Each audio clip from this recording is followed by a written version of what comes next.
Everyone, welcome to the City Council meeting for Monday, July 23rd, 2012. If you could please join me in the Pledge of Allegiance. I pledge allegiance to the flag of the United States of America and to the republic for which it stands, one nation under God, indivisible, with liberty and justice for all. Madam Clerk, the roll, please. Mayor Burchell? Here. District 1 Morset? Here. District 2 Yaku? Here. District 3 Bernard? Here. District 4 T Winkle? Here. District 5 Hoggett? Here.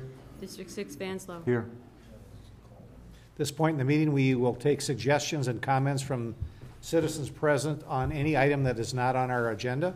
So is there anyone here in the audience that would like to speak to the council on any item that is not on the agenda? One more time, anybody would like to speak to the council? Now is your time. If not, Marty. Thank you.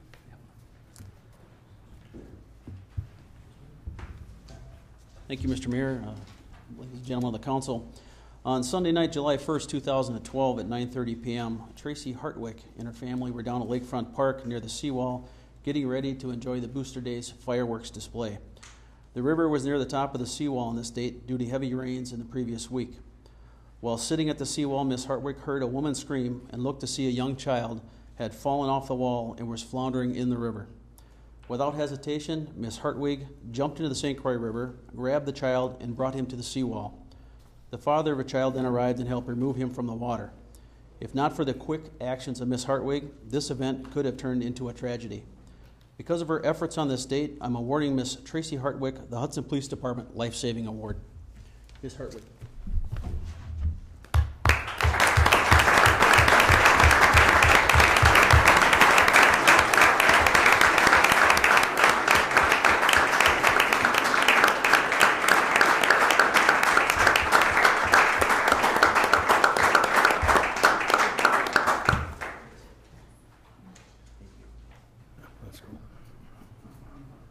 Thank you, Marty. Consent agenda items. To approve the regular meeting and closed session minutes of July 9th, 2012. To approve claims for payment in the amount of $370,951.59. A detailed description is posted on the city's website and it is available on request in the clerk's office. To approve the issuance of 7 regular operators licenses for the period July 24th, 2012 to June 30th, 2014. And the issuance of 1 temporary operator's license to be used August 16th, 2012 at the Seriously Fun Art Auction event at Phipps Center for the Arts. Additional operator license application information is available in the clerk's office on request.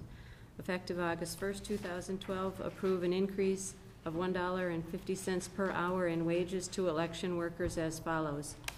Election inspectors, $10 per hour, assistant chief inspectors, $10.50 per hour, and chief election inspectors, $11 per hour, and discontinue providing meals to the election inspectors during elections. To approve the placement of signage at the end of the Dyke Road warning the danger of swimming in swift current. To place on file the quarterly reports of the police chief, fire chief, and the building inspector, the monthly finance officer report, and the minutes of the Public Utility Commission from July 10th, 2012, and St. Croix EMS Commission minutes from July 10th, 2012. That is all. Is there a motion? Move to approve. Is there a second? Second. Roll call. T Winkle? Yes. Bernard? Yes. Morset? Yes. Yaku? Yes. Hoggett? Yes. Vanslow? Yes. Okay, moving on to our agenda, reports from standing committees. Planning Commission 712, consideration of an application for Lisa Townsend and Jane Nickel, Studio A retail for a non-conforming use change for 527 Vine Street from a flower arrangement retail store to an art creation studio retail store, Townsend and Nickel. Dennis. Good evening. The Planning Commission recommends the approval of the change of a non-conforming use from the flower arrangement retail store to an art creation studio retail store at 527 Vine Street. The Planning Commission finds the proposed change will not be more intense in use than the previous flower arrangement retail store in regard to traffic, noise from delivery trucks, noise from equipment used in the business, and hours of operation. This provision of the zoning code is not commonly used. Basically, it does allow the City of Hudson to consider allowing one nonconforming use to be modified or changed to another nonconforming use if the Planning Commission finds that the proposed use is not more intensive than what was previously occurring at before, and that is the finding of the Planning Commission. Ms. Jane Nichols here representing Studio A, and Ms. Gabby Joseph is here representing the seller. Thank you. So if there's any questions of them, they're able to answer or respond to your questions. Or if there's any questions of me, I'd be pleased to respond also. Any questions for Jane or for Denny? I'll move for approval for non-conforming use at 527 Vine Street, retail, create, and studio. Second. Any other discussion? All in favor? Aye. Opposed? Motion carries. Next item is final development plans for 11,776 square foot retail center at Banterra Lot 3, northeast quadrant of Carmichael Road and Center Drive, Banterra LLC. Planning Commission recommends approval of the final development plans for the proposed 11,776 square foot retail center as proposed by Banterra LLC, with the plans to be amended or recommendations implemented per the city engineer's memorandum dated July 11th, 2012, including storm water drainage review and the provision of letter of credit or other acceptable surety in the amount of $6,000. The $6,000 surety would address restoration of curb gutter, boulevard restoration due to a new access cut to that site. Representatives of Banterra LLC are here tonight. Mr. Dave Robson of Banterra LLC, Dustin Rossback from Derrick Construction, the contractor on the project, and is Alan here tonight? Mr. Alan Catchpool, the project engineer. I did talk about today in regards to the stormwater issue that is under review of the DNR, so we would hold any building permit on this project until we get the clearance from the DNR on the stormwater issue. I think Dustin has boards as far as showing how the building looks. The building, this project is located at the northeast quadrant of Carmichael Road and Center Drive, so if you're familiar where Chipotle is at, so just south of where Chipotle restaurant's at and across the street from Burger King. The building looked very similar to the other commercial buildings in Banterra Center. Questions? Would you like them to do a presentation for you? I know you've had the packet and you have all the information, but. I'll move for approval on the Okay. final development plans for Banterra LLC, provision that the stormwater review and provision letter of credit is. Is there a second? Second. Okay. Any other discussion? All in favor? Aye. Opposed? Motion carries. Thank you, Dennis. Item 4, review bids and consider accepting proposals for keyless entry project. Tom, do you want to come up? The Finance Committee rejected the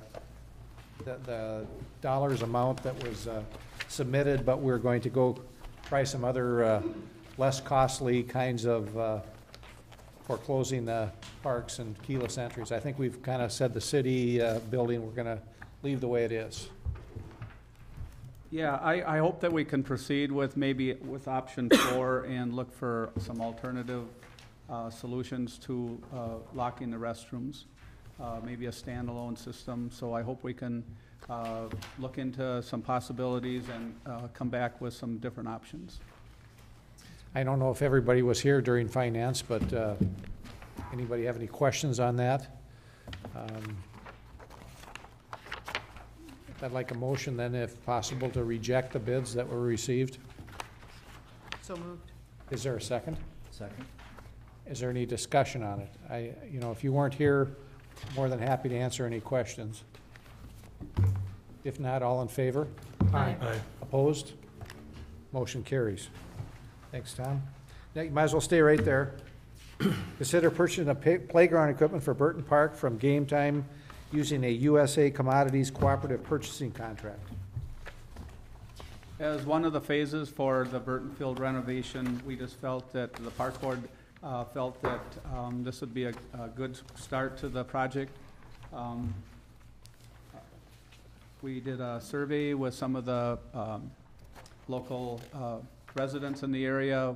We contacted the Willow River Parents Group, seeing that most of those children are from that area. And their biggest concern and issue was that to see if we could improve the playground equipment. There is funding through the park trust funds that we could get new playground equipment for the first phase of the Burton Field project. The park board felt that this would be a good start, and we'd like to proceed with this project. Tom, is this something you guys would get in this season yet, or are we looking at spring if it's approved? Oh, absolutely. If this gets approved, we could have it probably within a month. I'll move for approval. I'll second. Any more any discussion on that item? Looks great. I think we've been talking about Burton Field for quite a while now. All right. All in favor? Aye. Opposed? Motion carries. Thank you, Tom. Next item on the agenda is the parking ticket collection issues. Chief Jensen.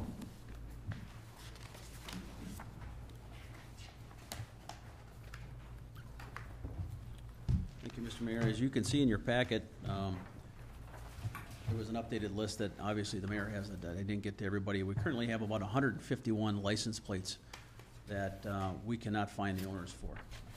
Basically, we consider them uncollectible. I brought this information forward to Public Safety. They asked me to bring it forward to you to take a look at a possibility of getting a collection agency working on some of these tickets that we cannot get to.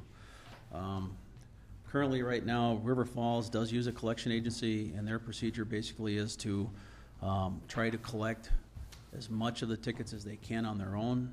Once they reach the point where we're at with these, approximately $7,400 worth of tickets, or they pass them on to a collection agency who charges them anywhere between 25 to 35% of what they collect as their fee. So there's not an outstanding fee process in there. What our recommendation was at Finance, and hopefully it'll be carried through here, is that we would look at getting a collection agency that we could work with, and that the city would proceed on our collection up to a point where we cannot collect, that we would then look at possibly doing a tax intercept for those residents that live in Wisconsin that we can locate and attempt to get the money from them through their taxes, and then hopefully pass on these other amounts, these other tickets, to this collection agency to try to get them to collect for other states for us. And that was a recommendation from Finance also, wasn't it? That we Correct. do that. Any questions, comments, thoughts? Is there a motion? I'll move to approve. Okay, is there a second? Second. Any other discussion?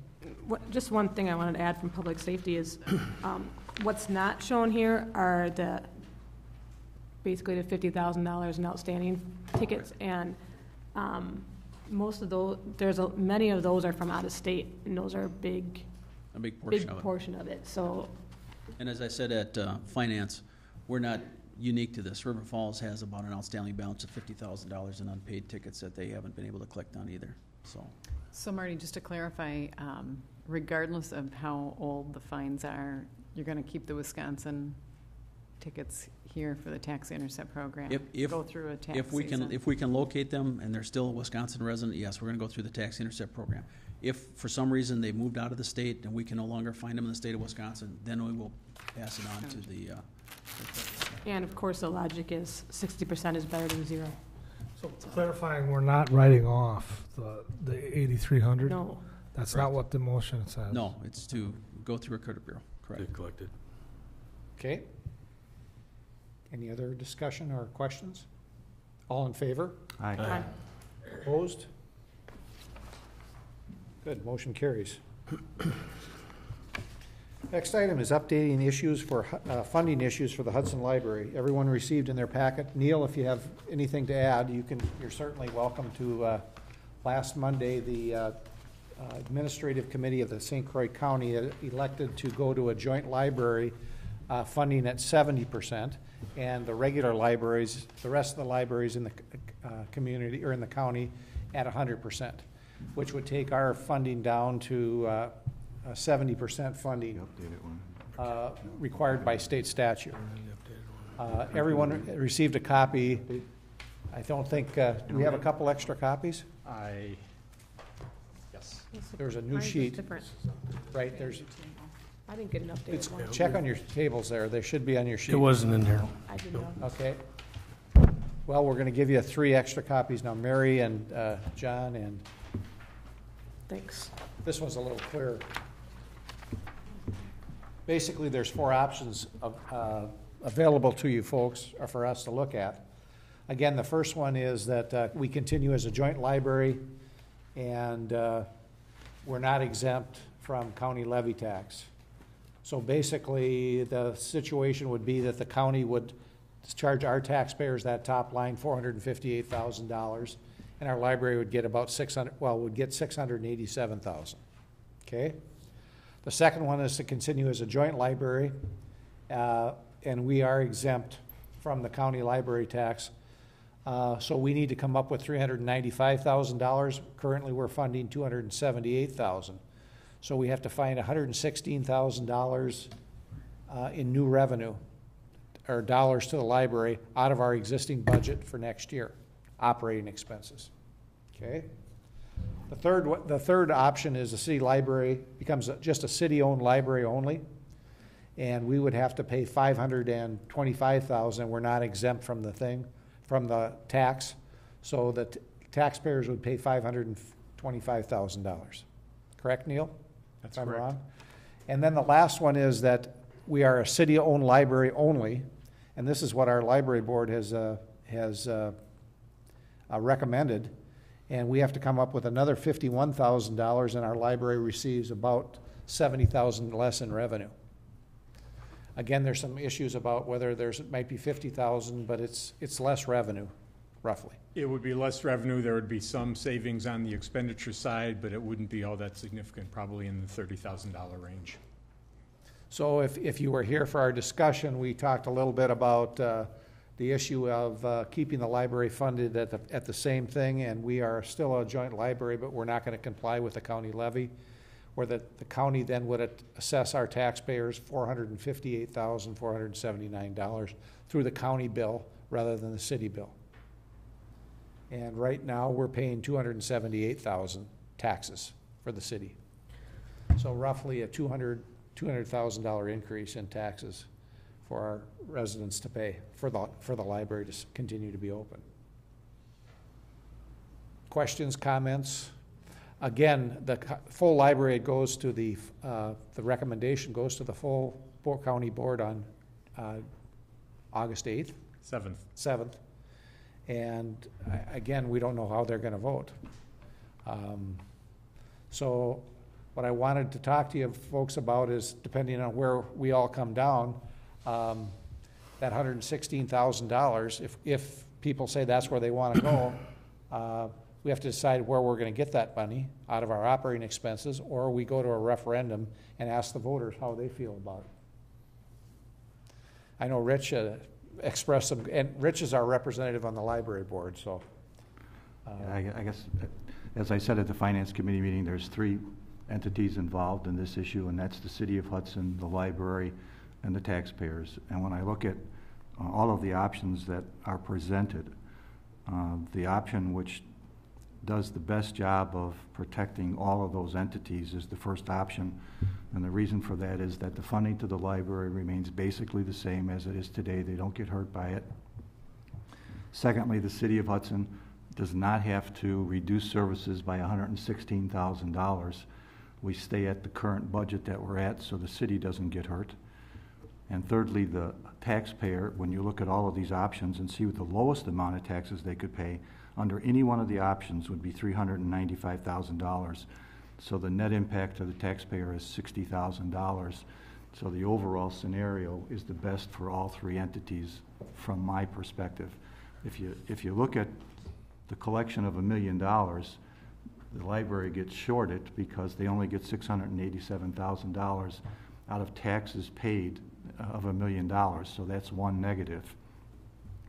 However, if you look at the second option, what we're basically saying in the second option is that we're going to allocate $116,000 of city funds to the library and take it away from streets, sewers, parks, fire, police, and give it to the library, because that says to everybody that the library is more important than those other services, and I don't believe that. And so that's the other reason the first option, for me, appears to be the best option. The other two, you can look at those, but it's really between the first two in my mind. Your suggestion if we go to referendum for the $116,000? No, I'm not. I'm suggesting we stay the way we are and that we right. are not exempt from the county taxes. No, I understand that what you're saying. What I'm understanding that you're saying, though, is that if we were to not do that, and if we were to choose to go to referendum for the $116,000, you're rolling the dice. We're rolling the dice, but you're saying that referendum. I mean, you're saying that referendum could have been used for in other ways, and that we're choosing to raise taxes for the library with the $116,000. No, I'm just saying if you choose option number 2, you're making a decision to reallocate funds from the city to the library. Basically, that's what that says. To me, that's what it says. If you don't go to referendum. If you don't go to referendum. Yeah, but if I would do option 2, I would want to go to referendum. Yeah, I wouldn't absolutely. search out funds, because we don't have any funds to search out. So really. what's the harm in going to referendum? If it doesn't pass, then we can go back to option 1, or is that not possible? I mean, See, that's what I'm wondering. Is it going to be too late at that point for the county We have, No. Neil, to go levy ahead. the tax? Excuse me. Yeah. The county board has delayed. Typically, the county board meeting in November would have been on Election Day. Knowing that this is an issue for four of the communities, they've moved back their meeting by a week, so that if there are, and at their November meeting, which is now moved back a week, is when they will approve their budget. So if we're going to referendum, if we did it at the November election, they've already set up on their side the ability to make any adjustments in their final budget based upon this. But in answer to the question at hand, that if the referendum failed, you would automatically probably revert to option number 1 that's shown there, is that we wouldn't be exempt. And we would owe, $458,000. Well, the Right, so county would the levy county a would- tax. the right, the County county would would levy a levy the tax. tax. Yeah. Yeah. Yeah, I get that. So, but I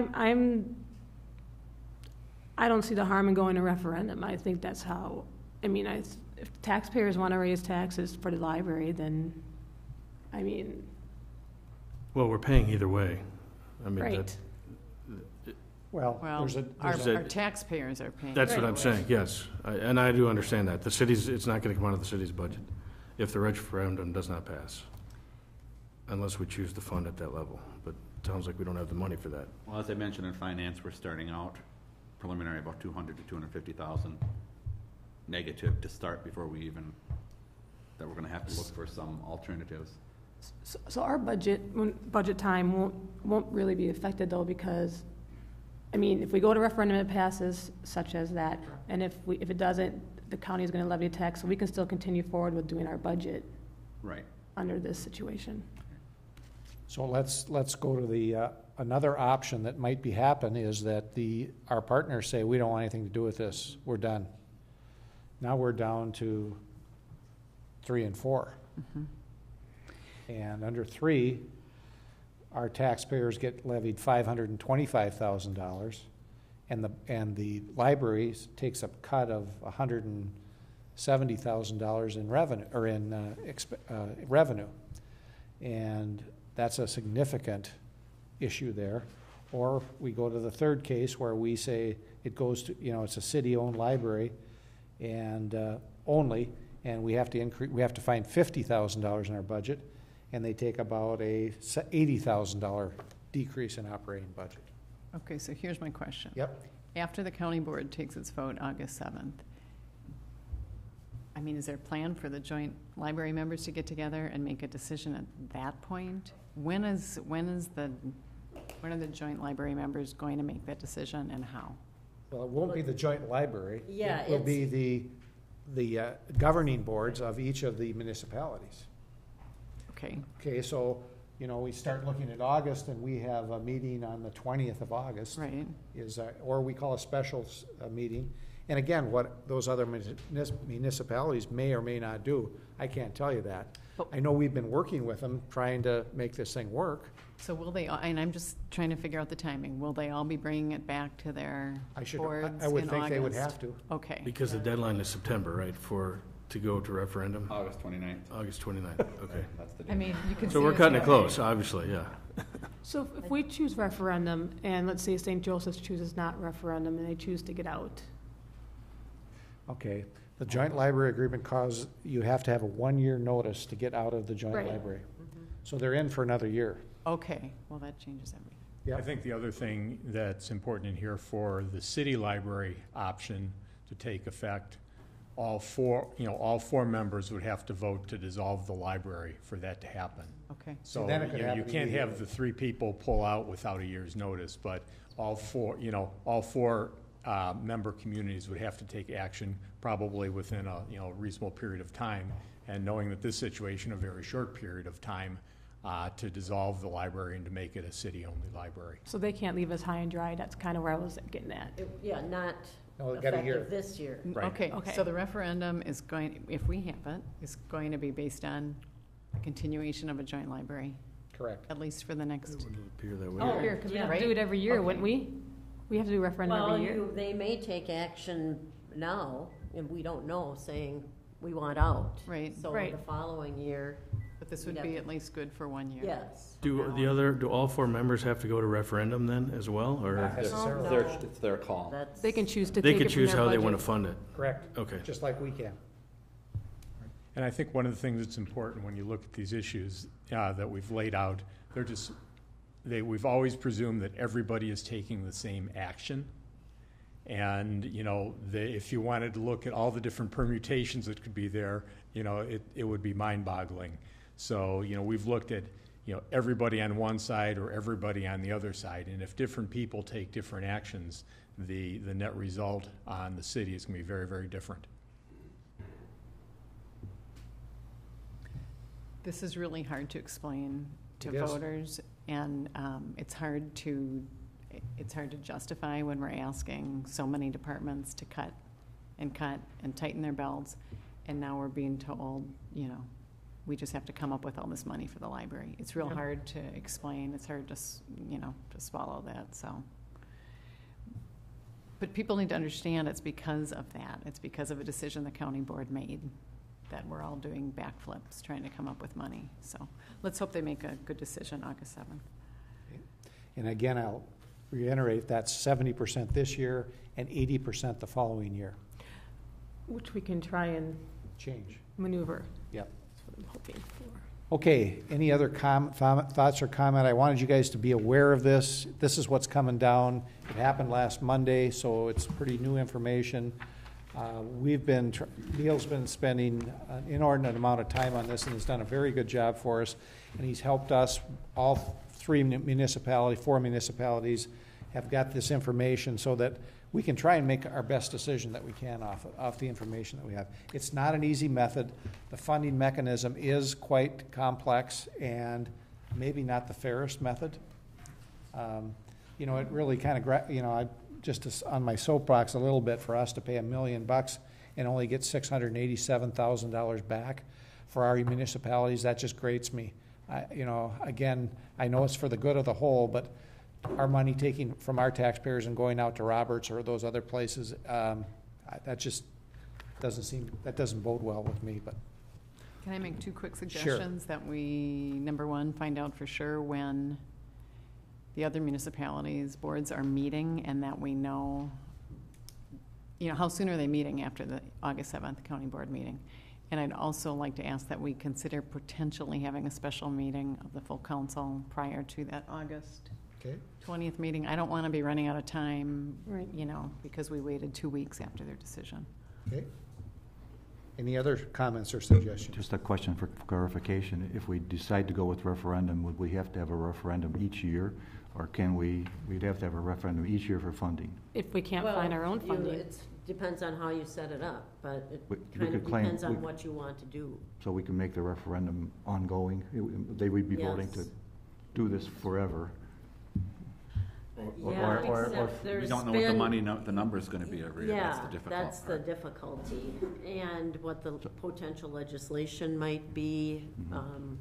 So the So I don't referendum's- know that that would be a good solution. Referendum's not quite clear cut, even though we have one. I think you could probably get it for a 1 year. Yeah, it might work for a year, and the following year, you're back into a problem again.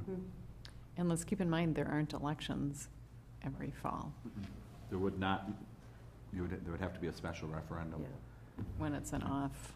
Right. Cost- 2013, there are no fall elections. Cost for a referendum, what do you think it would be, Devin? 3,000, 4,000? At least. At least, maybe more? 14. Maybe more? Yeah. That might cover your workers, but then we have to pay for the machines and the programming and the ballots and the. Okay. Okay. That's the good news. Well, we could do it in the spring. I mean, it doesn't have to We wait wouldn't till know in the fall. spring, though. What's your funding? With the funding, okay, I got you. I thought, am I incorrect? That's cool. I thought Act 10, when Act 10 went in effect, that you have to do a referendum every year if you're going to choose to raise taxes above your levy. Originally, Devin said that we could go more, but we don't know the funding extent. I think you could guess. I mean, to say approximately. We'd have to follow, Yeah, I'll follow we'll up on have that, to Mary. find I out. thought I that remember could reading very well that, be. but I could be wrong. Okay. Any other comments? I'll try and again, we can't force the other municipalities to meet, but we can. Right, I just would like some assurance that we're going to have an answer. Yeah, I think we should find out when they're meeting and ask. for a Time is of report the back or essence call with them this. after their You meeting. have you meet on the 6th, at that time, you could set a special meeting depending on what the county did. Because they meet the next morning. Right. Or we could hold, well, I don't even want to ask, we could hold our August 6th meeting, August 7th. but Okay. Just a thought. Any other comments on the library? Thank you. I hope this is clear as mud and at least gets you thinking about what what we're going to end up having to deal with here. Item 10 was delayed from finance because we were running out of time. Consider filling the police department lieutenant position. Chief Jensen. Thank you, Mr. Mayor. As you're well aware, Lieutenant Atkinson has taken the position of Chief of Police for the Menominee Police Department. He has given me his tentative resignation date as being September 14th. I will have a written, he told me this evening, I'll have a written resignation letter tomorrow stating that. So I'll have him until the 14th of September. What I'm asking council to do is allow me to begin the process of filling this position with a little caveat, if I can, to upgrade this. I'm looking to change it, obviously, to a captain's position versus a lieutenant. I'm also looking at upgrading the salary from his original base salary of $78,000 to somewhere around the 80 to 83. I'm hoping for 83. Reason being is if the Police and Fire Commission decides to go outside the department looking for a lieutenant or captain's position, that would be a new hire. That person's going to have to end up paying 6% towards their salary, so that'll be a little bit of a cut for them to come to the department. For the retirement. Towards the retirement, correct. So I'm looking to make sure that if we do get somebody in place, that they're at least making, a wage to kind of offset that amount of money they're going to have to pay towards retirement. Just in the simple fact is my sergeants right now with overtime would make almost as much as $77,000 to $78,000 a year. So I just want to make sure that the captain is making more money. So Marty, in Minnesota, you're saying they don't pay into their pensions? Well, they do pay in their pensions, however, they are also compensated at a higher rate. Minnesota's always paid a percentage of their retirement. Okay, so for those, if any of them were to come over, that wouldn't be.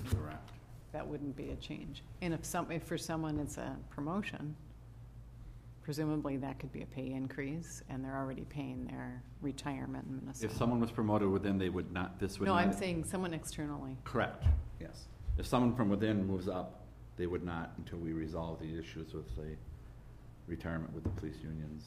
Are you planning to advertise this salary range, or do you just want to have it to negotiate? Well, it would be that if that was what it was agreed upon, and like I said, the Police and Fire Commission is the one who makes the decision whether or not to go outside or inside.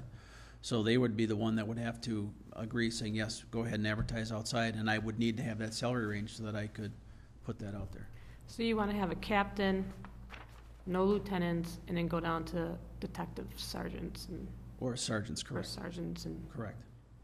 The lieutenant job description would still be in our books. I have to create the captains. I'd have to bring back to the next meeting to have that created. But the lieutenant's positions or job description would still be there. Should further down the line we decide to make some other changes within the department, maybe upgrading the sergeants to lieutenants, which would put them as a salaried position, so forth. I'm not saying that's what we would do, but that would give us the option of doing that, would give us the flexibility. I think the increase is good to accommodate better quality if we go outside. If it goes outside, correct. And I would agree. I'd move to approve your request to change the lieutenant to captain with a salary range between 80 and 83,000. Could we modify the range to 78 to 83? I was going to suggest that. First of all, it gives you a bigger range. Secondly, people who might be attracted to $79,000 or $78,000 would still find it attractive, and they may be good candidates. But I like a bigger range of the salary so that you've got a little more room to work with. And then And if you do offer 81 or 82, that's okay. And it sounds like from the minimum 78, that's a pretty good offer.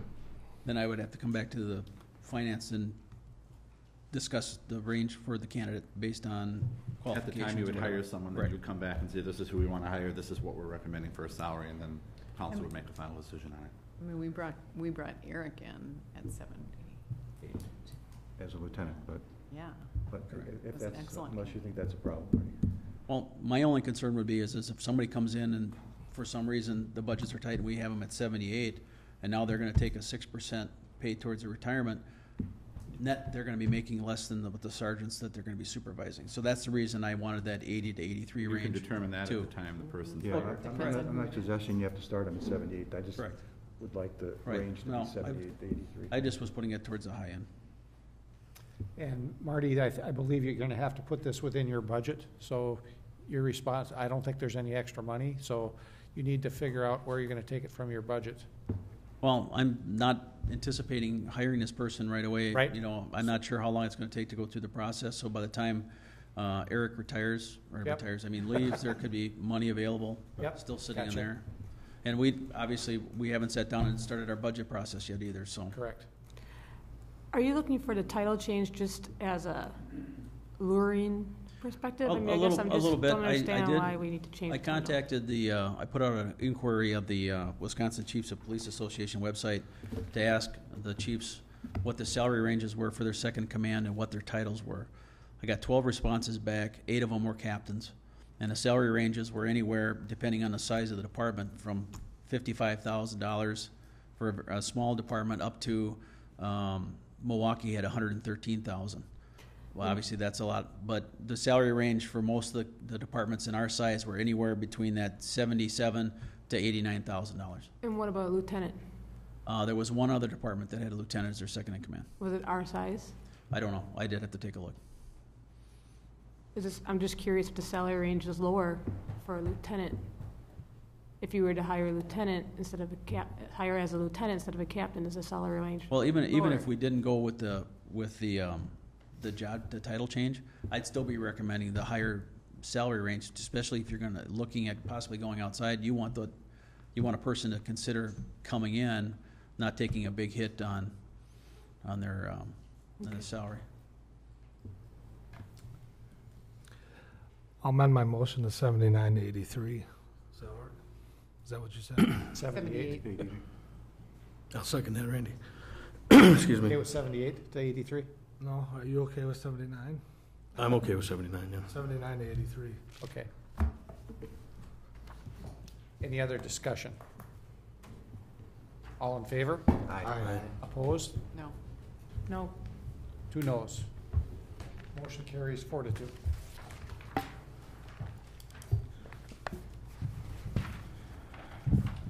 Okay, moving on. Public safety. Item 2, consider sign change at 7th and Malibu Drive. Mary, are you ready yet? this item is, came back to public safety. We had a stop sign, we placed a stop sign in on a 3-month trial period and determined that stop sign wasn't necessary, and we changed it over to a blind intersection sign. That went through unanimously. Came back, Alderperson Hoggett asked for it to come back to public safety to reconsider the stop sign, and that passed public safety. I voted against it. I didn't feel that we need to go back and forth, but I didn't feel it met the stop sign policy, but it's basically it's John's thing, so he might want to step in and talk on it. Well, it's a curious intersection. The only way to guarantee that someone will stop at the top of the bridge is for a stop sign. And if you look at this picture, doesn't really do it justice, but it's a normal 4-way, and their driveway is right in the corner of that intersection. So coming and going is basically in the intersection itself. And they had asked that I would reconsider and bring it to, I don't know if they're here or not. But I talked to them, and I talked to another neighbor down here, and they felt that it's a guaranteed stop versus just having people, a lot of traffic will just come over the bridge and head to the left or straight, and without slowing down. I've seen it myself. They were likely going to change the course of their driveway. They did not, based on the fact that there was now a stop sign there. So that kind of made me pause and say, you know, for true intersection safety, I thought that stop sign was a better recommendation. Marty, does this fit our stop sign policy that we have? As far as our traffic counts and all that good stuff? Well, at least the policy is, the stop sign policy is designed to put stop signs in to control right of way at an intersection. So obviously, placing a stop sign there would control the right of way of that intersection. Right. Now, the traffic count, there's not a lot of traffic in there. It's basically residential, or the people that live there, obviously, and there is not a lot of accidents. I don't have the data in front of me, but I want to say there was only maybe 2 or 3 accidents at the most, and I'm not even sure if they're intersection related.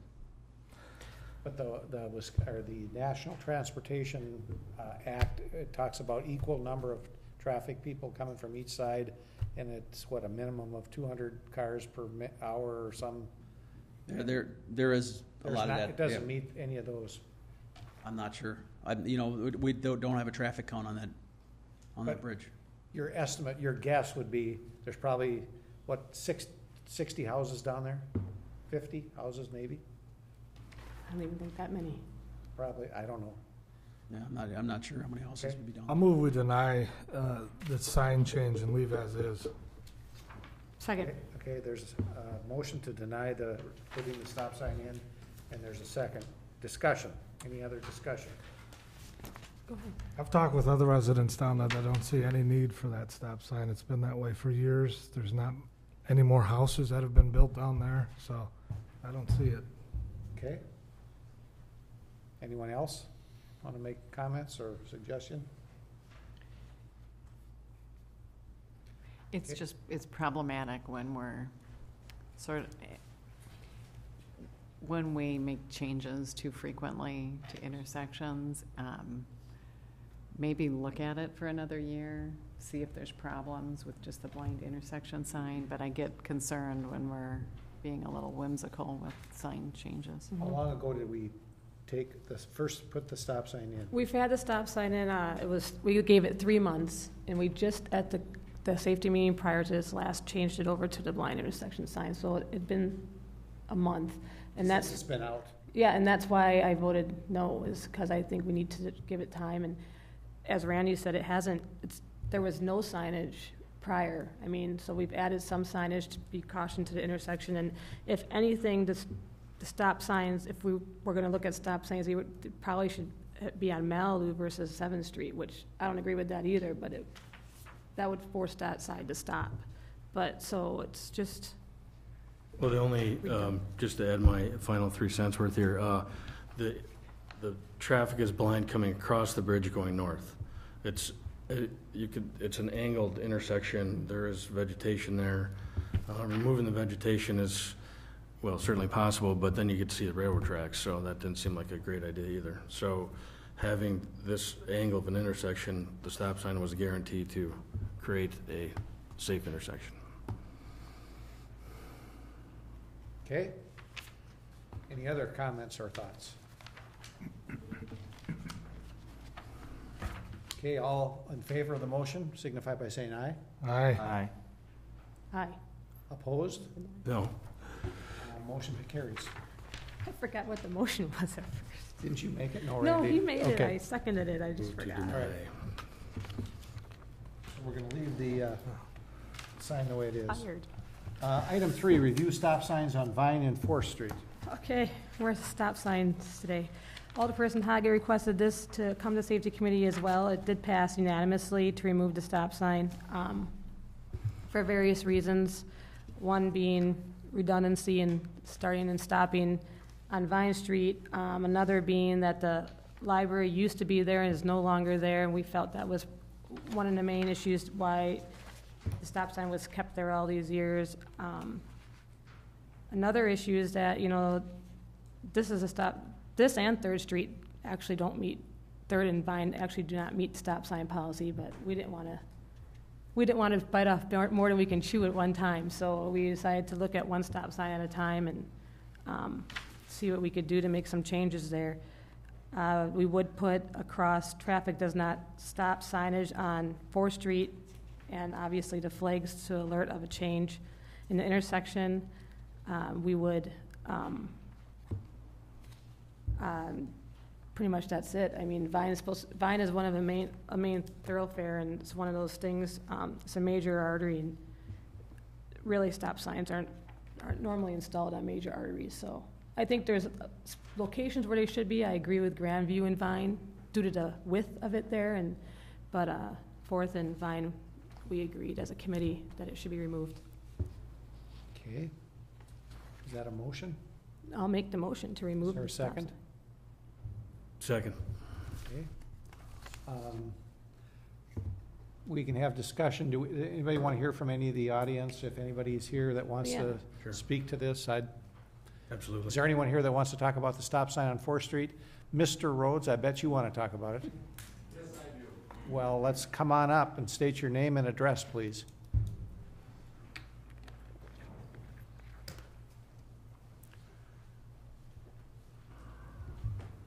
Frank Rhodes, 708 4th Street. That stop sign's probably been there forever. Can't think of when it was out, but I heard it was out for a while, then put back in. I'd be a little concerned for a couple reasons. Number one, there's a school bus stop right there at 4th and Vine.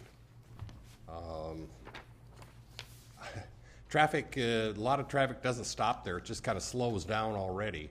If you take that sign out, traffic coming down the hill, coming down off Vine Street, you go up to 5th and 6th Streets, probably doing 30, 35 miles an hour, and it starts slowing down for the stop sign at 4th. If you take the one out at 4th and leave the one at 3rd, or take the one out at 3rd, it'll be doing 30, 35 miles an hour still down at 4th and Vine.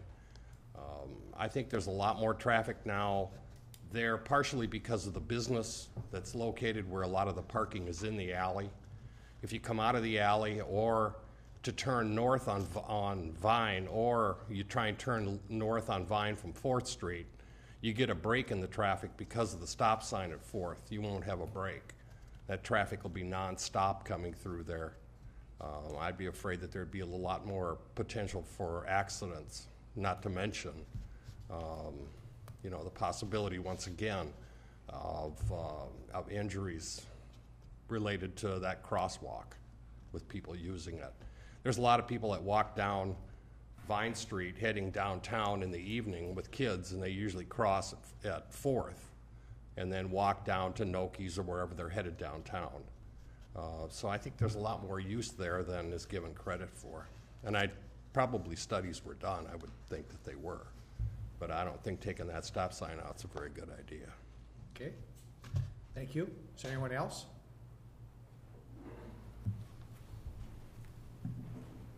Okay, council, any thoughts, comments?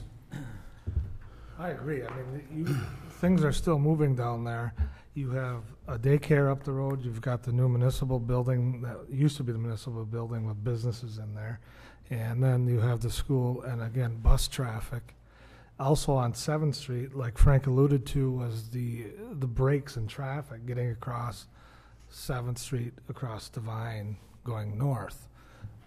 The breaks help.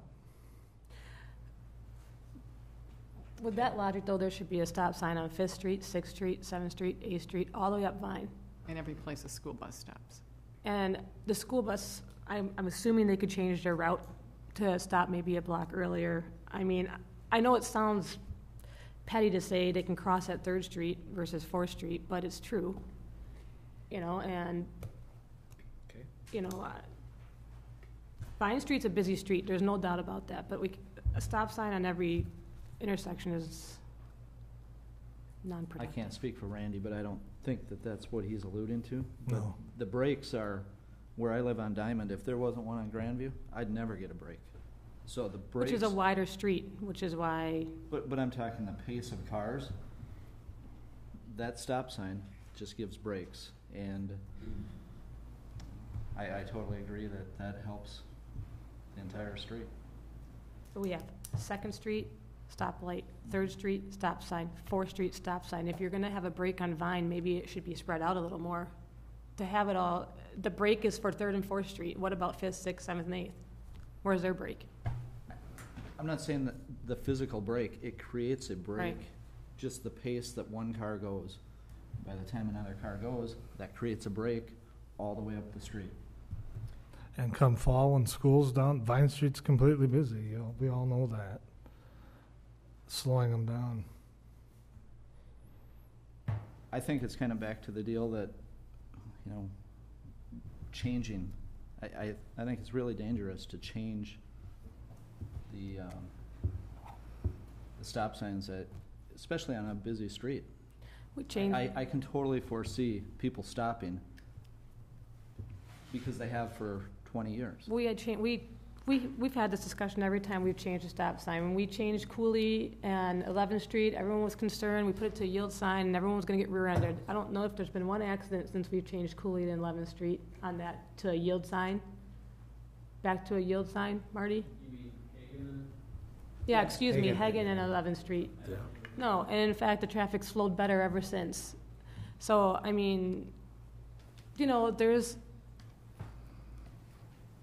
changes to the roads all the time. I think it's called attentive driving and proper signage to change. People can adjust.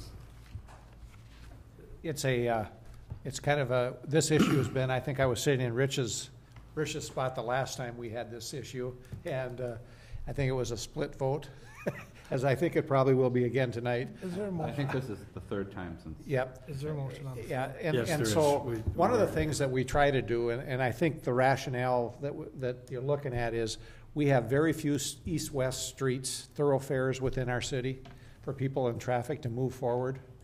And I think Vine Street is a natural for that. I know people on Vine Street might not think so, but I think it's the main. And if you want to keep the traffic away from the school, you want to take it over to from St. Croix Street to Vine Street. I think you need to make it as easy as possible to move. I mean, I've had a lot of people say, if you were to take those stop signs out, I would quit going through St. Croix Street, because there's no stops. There's one stop sign there versus 2 on this one, or 3. So I think that's what we're trying to do. You got Cooley Road and you have Vine Street is the only 2 east-west, and St. Croix Street that we have in the city because of the way and so how often you want traffic to move at a safe manner. And when we talk about speed, that's an enforcement issue, Marty, isn't it? It's not, stop signs actually speed up traffic. And I know that's contrary to what people think, but if you look at all the studies, stop signs speed up traffic because they have to stop, they want to take off and get going. And every study that's been done on traffic will tell you that. So, you know, that's, you guys got to make that decision. Any other thoughts or comments? If this motion, we made a motion to approve, right? Yeah. Yep. If the motion passes, maybe one thing to kind of slow traffic down and help to see that there's a change there is we could put the speed trailer out there, which naturally slows people down, and then, you know, they might at that time notice also a change in. I can tell you when they took it out the last time I stopped there when the stop sign wasn't there. I think it's become so natural, and then after they put it back in, I saw cars go through it because they were used to having the, you know, it was gone, so there'll be some issues there, but I think if you put up the signs, well, we'll wait and see how it turns out here. Yeah, I come back to when this has come up before. Yep. And I said the same thing last time is, how do we know better than what the people who live around that area, what they see and what they observe every day while they're living down there? If a neighbor is saying that it's a good thing to have a stop sign, I'm in favor of that. If they're telling us to get it out, then we need to review it. And we have. So you would put a stop sign on every corner between now and Certainly 11th listen Street? to everybody. If the neighbors say they should have a stop sign, you'd put one there? I would certainly listen to their argument. Yeah, and when you have contrary arguments, you gotta make a decision. Make a decision, yep. Mm-hmm. Okay. Any other discussion? Is there anybody else that'd like to speak? Randy, if you could give us your name and address, please.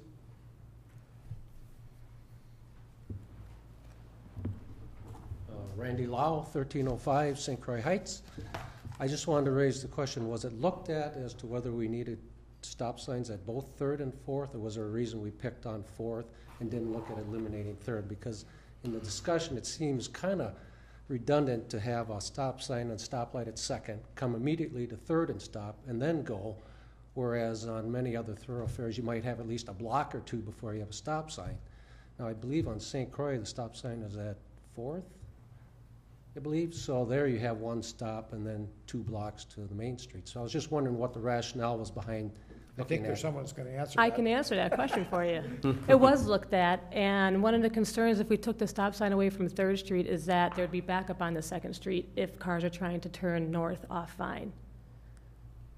In other words, making it going on 3rd Street? Yes. Taking a If they're left turn? if they're going, trying to take a left turn from Vine on the 3rd, Could back up to. back up because you can't get around them, if they're bigger trucks and stuff. Well, history also had it was the church there on the corner and their building across the street.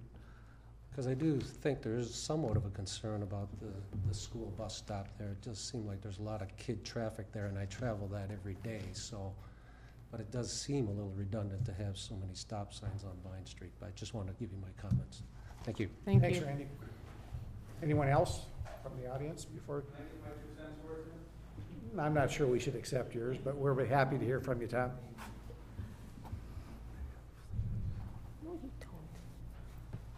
Just as another option. I have looked into signal lights where, if you would take the cross or the stop signs down, they do have solar powered flashers for pedestrian crossings where, people would come up to the intersection, push a button, and some lights would start flashing. So, I mean, if people are concerned about kids getting across the intersection, which I do have a grandson that walks to school there every day with some friends. And sometimes the kids, that are 8 to 10 years old, they can't judge the speed of cars and things like that. So I do have a concern there. So if the stop signs were removed, that might be an option to at least have some kind of a crosswalks signage there. It's a little spendy. They're about $6,000 for the solar-powered signal lights. But I thought maybe that would come out of Marty's budget. All right. Just an option. Thank you, Tom. Any other discussion? I've trained with one. All right. All in favor of the motion, So which is to remove the stop sign? I believe it, isn't it? Remove the stop. Okay. signify by saying aye. Aye. Opposed? No. Oh, come on. Come on, Alan. I'll vote yes to remove the stop sign. There you go. Okay? And I'm gonna have a note here to notify the school district, so if they need to make any changes, if they need to for their school route. That's right. Thank you.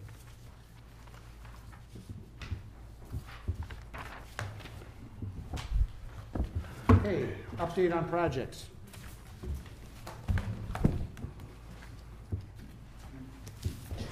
Okay, we'll make this quick here on the projects. On the street maintenance project, the city has assigned contracts. And also Tom has talked with the contractor, and the best time to start this work will be in the fall time. So we're looking at starting in September. On the 2012 street improvement projects, we're in the bidding phase now. Tonight we have the preliminary assessment hearing. We're going to have bid openings on August 2nd. And then on August 6th, we'll approve the project and have the assessment hearing. On U-Line, they completed the public water main on the north side of the building. They still have to test it, but it's in the ground. And they completed the storm sewer on the southeast corner. And they are currently working on the fire loop this week. On the last storm that we just had, the property, I don't know if it was a property or the building of Uline got struck by lightning. Was there any, did you hear about that at all or No, nothing? I'm So not okay, aware so of there that. was no damage obviously then? Not that I'm aware of. I don't know if David? Shook my house, that's all I know. Dan? Well, David Gray may know something about that. That's fine, thanks. Okay. He ran away. Anything else? Any questions for Karen? Okay, thank you, Karen. Item B, petition for annexation of 20 acres east of Carmichael Road and south of Stage Line Road, 423, 429 Stage Line Road, Hudson Hospital, Inc., ordinance 8-12. Okay, on July 9th, the Common Council had first reading of this ordinance, essentially ordinance 8-12,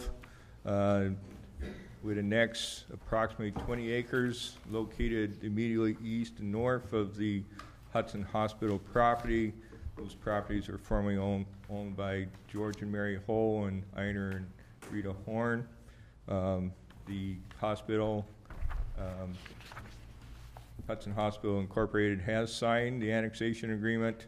Plan Commission recommends approval of the annexation and ordinance 8-12. Move to approve ordinance 8-12. Second.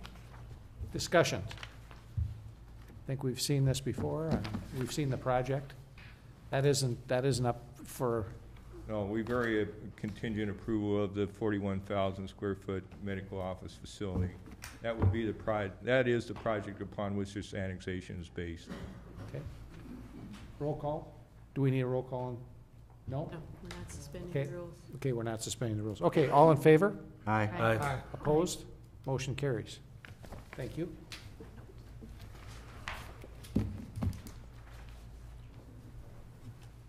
Okay, discussion of regarding docks on public property west of First Street between Orange and St. Croix Street.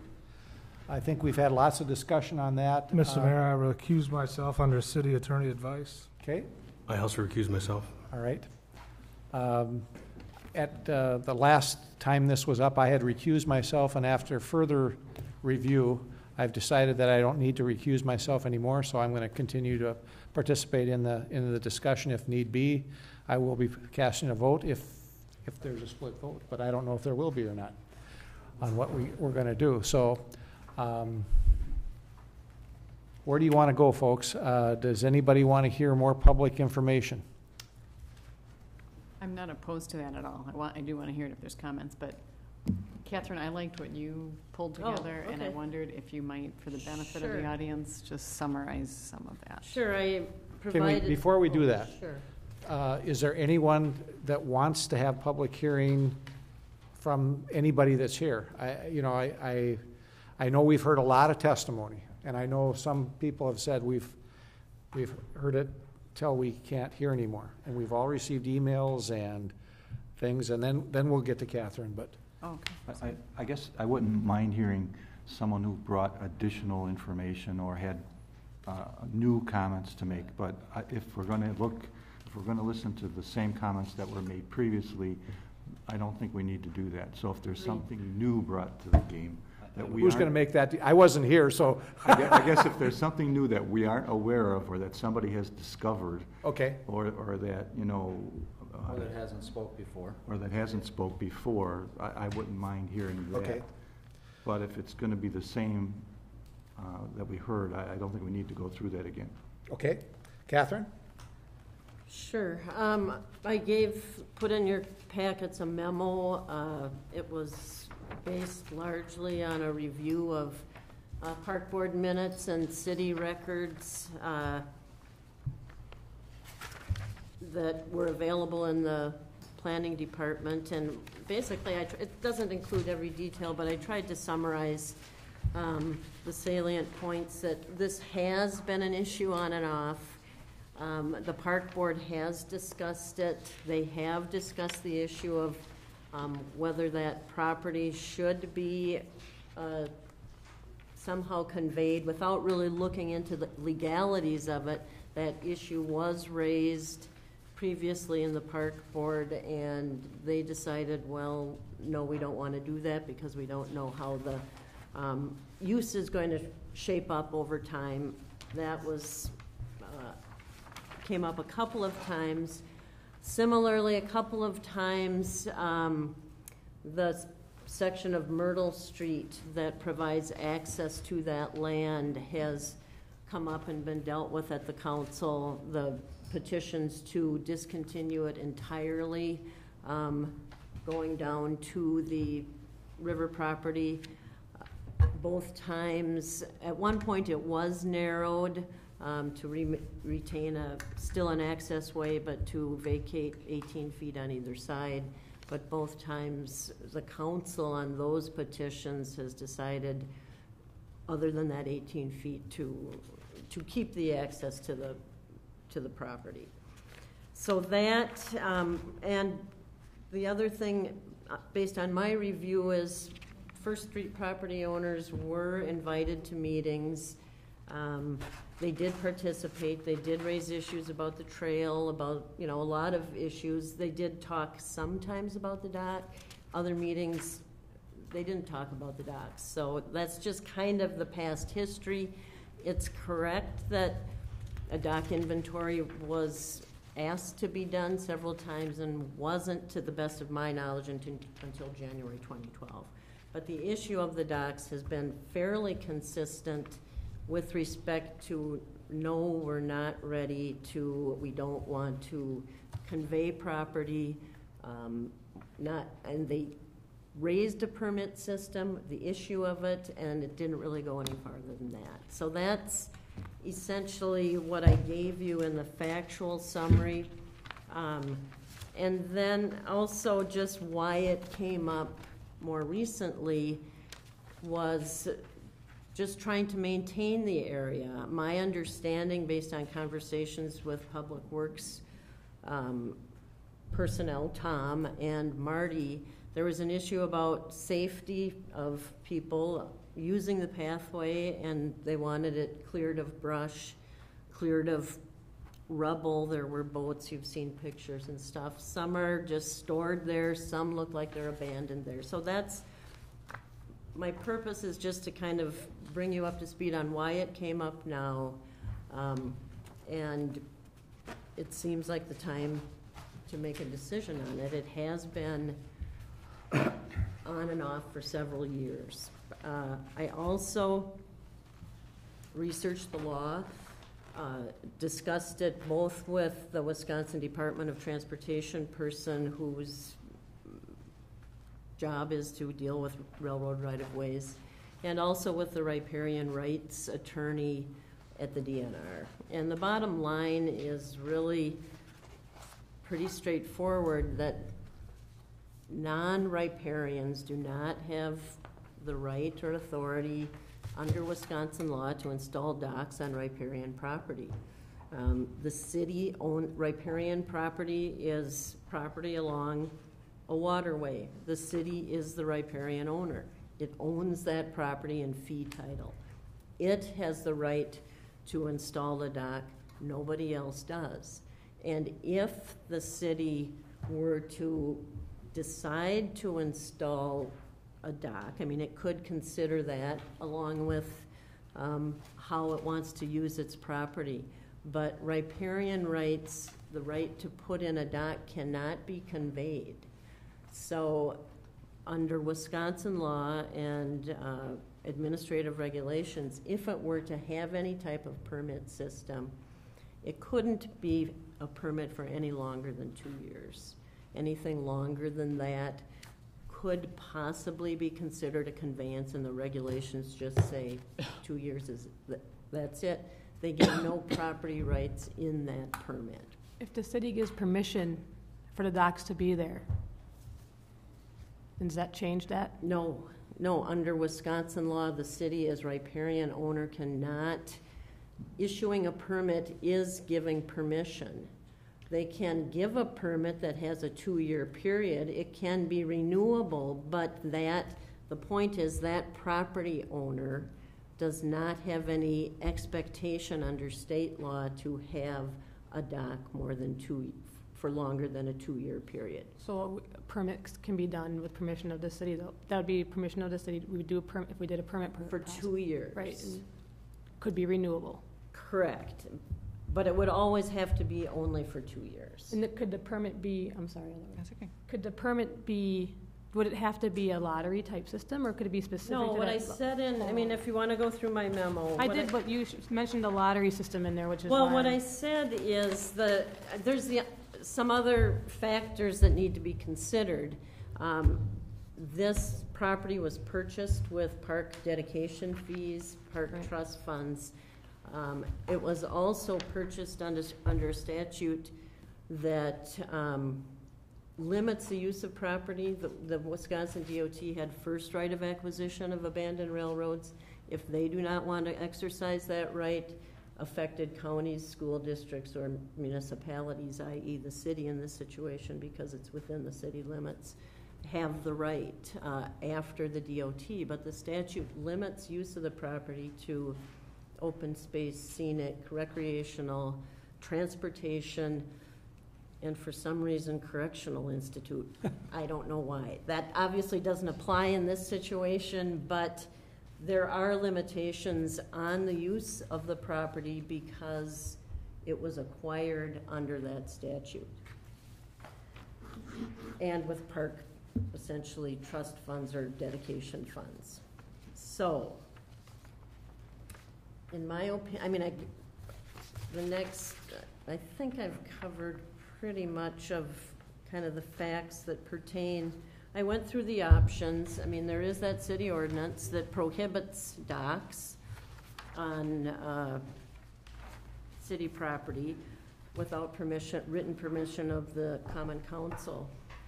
And there's been the records have been searched, the city files, and there's nothing on record that shows that the council gave permission for these docks. So, in my opinion, the docks are in violation of the ordinance. That's just where we're at. Okay. So, it could certainly, the council could certainly require removal of the docks. I find no legal right for them to be there. I think a decision needs to be made on that, and so that's one option. If it did that, then it could consider how it wants to use that property, the park board, and make a recommendation to the city. Right now, it's a pathway. I mean, it could have a fishing dock. I mean, that's all things that the city, park board, and the city council are really the bodies to consider. I did try to address the options of the property owners. I mean, it's public park property. And if you're considering a permit system for possibly allowing persons other than, or setting up permits to allow private persons to have exclusive use of docks. There needs to be some public interest involved. I mean, you need to work for the public benefit. This is a public park.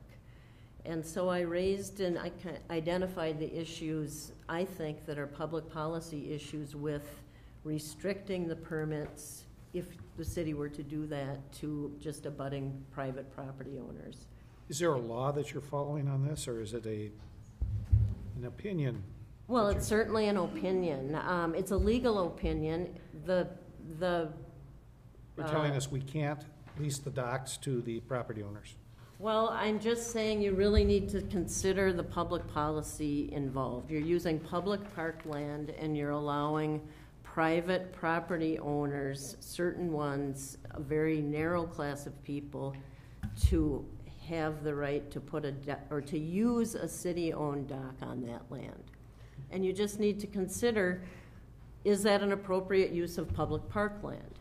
It will be precedent-setting. We can't sell the land? I don't know. You cannot sell the right to have a dock. You can't sell the right. You can't convey an easement for a dock. I did go through the option that they raised on selling the land back to, I shouldn't say back, but selling it to the abutting property owners.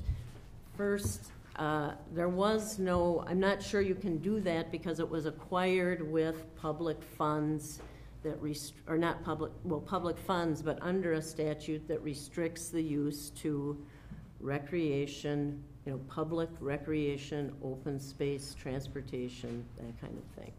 So that would need to be a question that would have to be answered. I didn't exhaustively research it, but the statute's clear that those are the uses for which the city was authorized to purchase the property. What statute number was that? 85.09. But you also need to consider, in my view, I mean, riparian rights are huge. You won't get them back. The city won't get them back. And you're talking about most a sale likely, process. On a sale yes, process. on a conveyance, actually selling the property to private property owners and retaining an easement for use of some portion of that property for a pathway. A couple of things I identified, and it's something you need to just discuss and consider. It continues this public-private use, and there's conflicts inherent in that. That's kind of developed over time. It's also very difficult you will have no access to the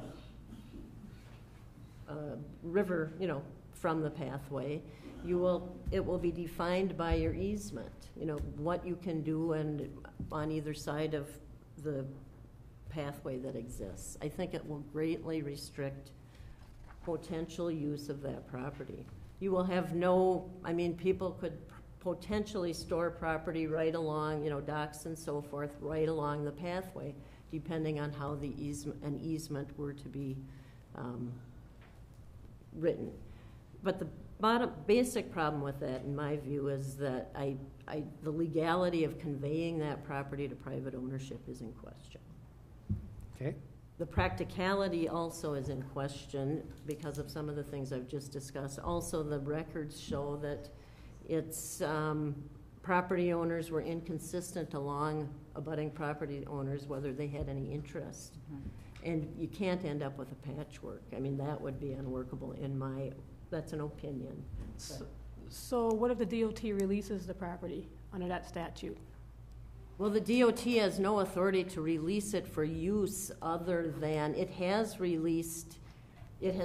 not exercised its first right of acquisition. The city purchased this in 1988, but it has no authority to change the uses for which the property is allowed under statute. The legislature specified in that statute that affected municipalities and the DOT can use it for the purposes I stated: open space, recreation, scenic, transportation, correctional institute. Okay. Anything else? Facility. So what are the ramifications just of the fact that it was purchased with park dedication funds? Well, I think that's also, there's two things going on. The statute specifies the uses, and the funds, typically impact fee funds, dedication fees, are collected for a specific purpose. In this case, it was parks. You're not authorized to collect those fees and use them for a purpose different than what they were assessed for. Before we get into specific, whether we sell or lease or remove the docks, I think we need to hear all the, we can certainly talk about it, but those are our options that we have.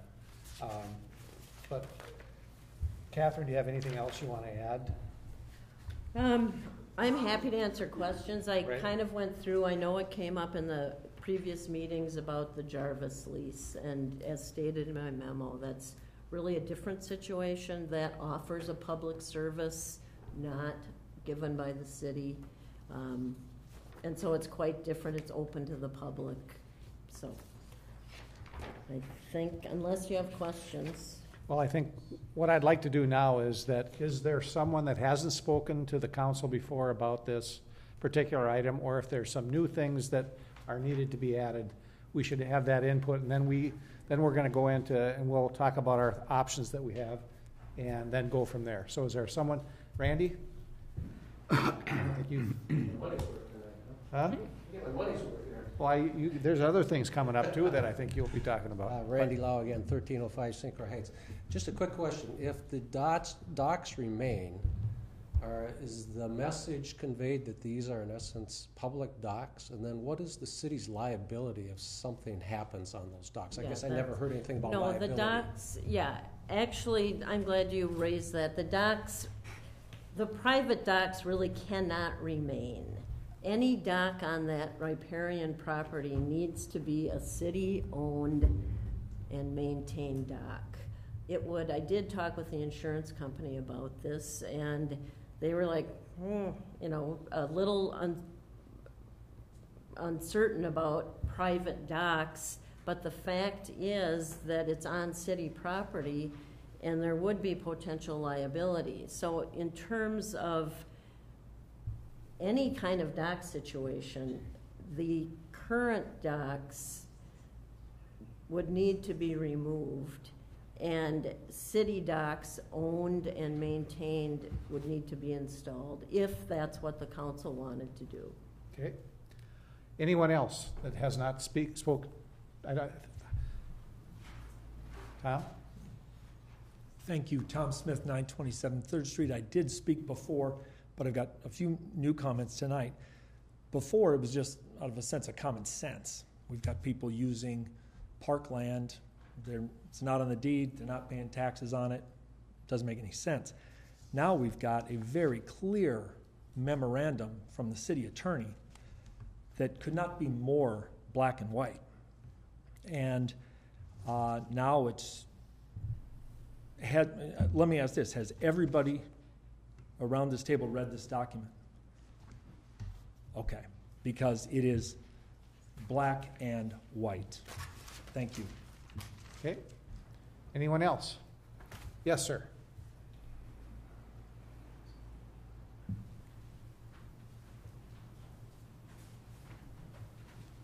I'm Paul Sickman, the local conservation worker with the DNR. I guess I'm just here for questions on this. I was asked to come here, and I've been a part of some of the meetings in the past, but like the last person said, it is black and white.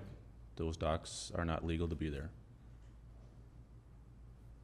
So if Unless the city gives permission. Well, the city would have to buy and maintain and install docks themselves. Those private docks are not legal to be there, even if the city says so. Because the city does not own those docks. And how do we have one sitting on public property now? Lakefront Park. I don't think that's correct. The boat launch docks? No, the docks on that we've had a lease with the Afton Cruise Line.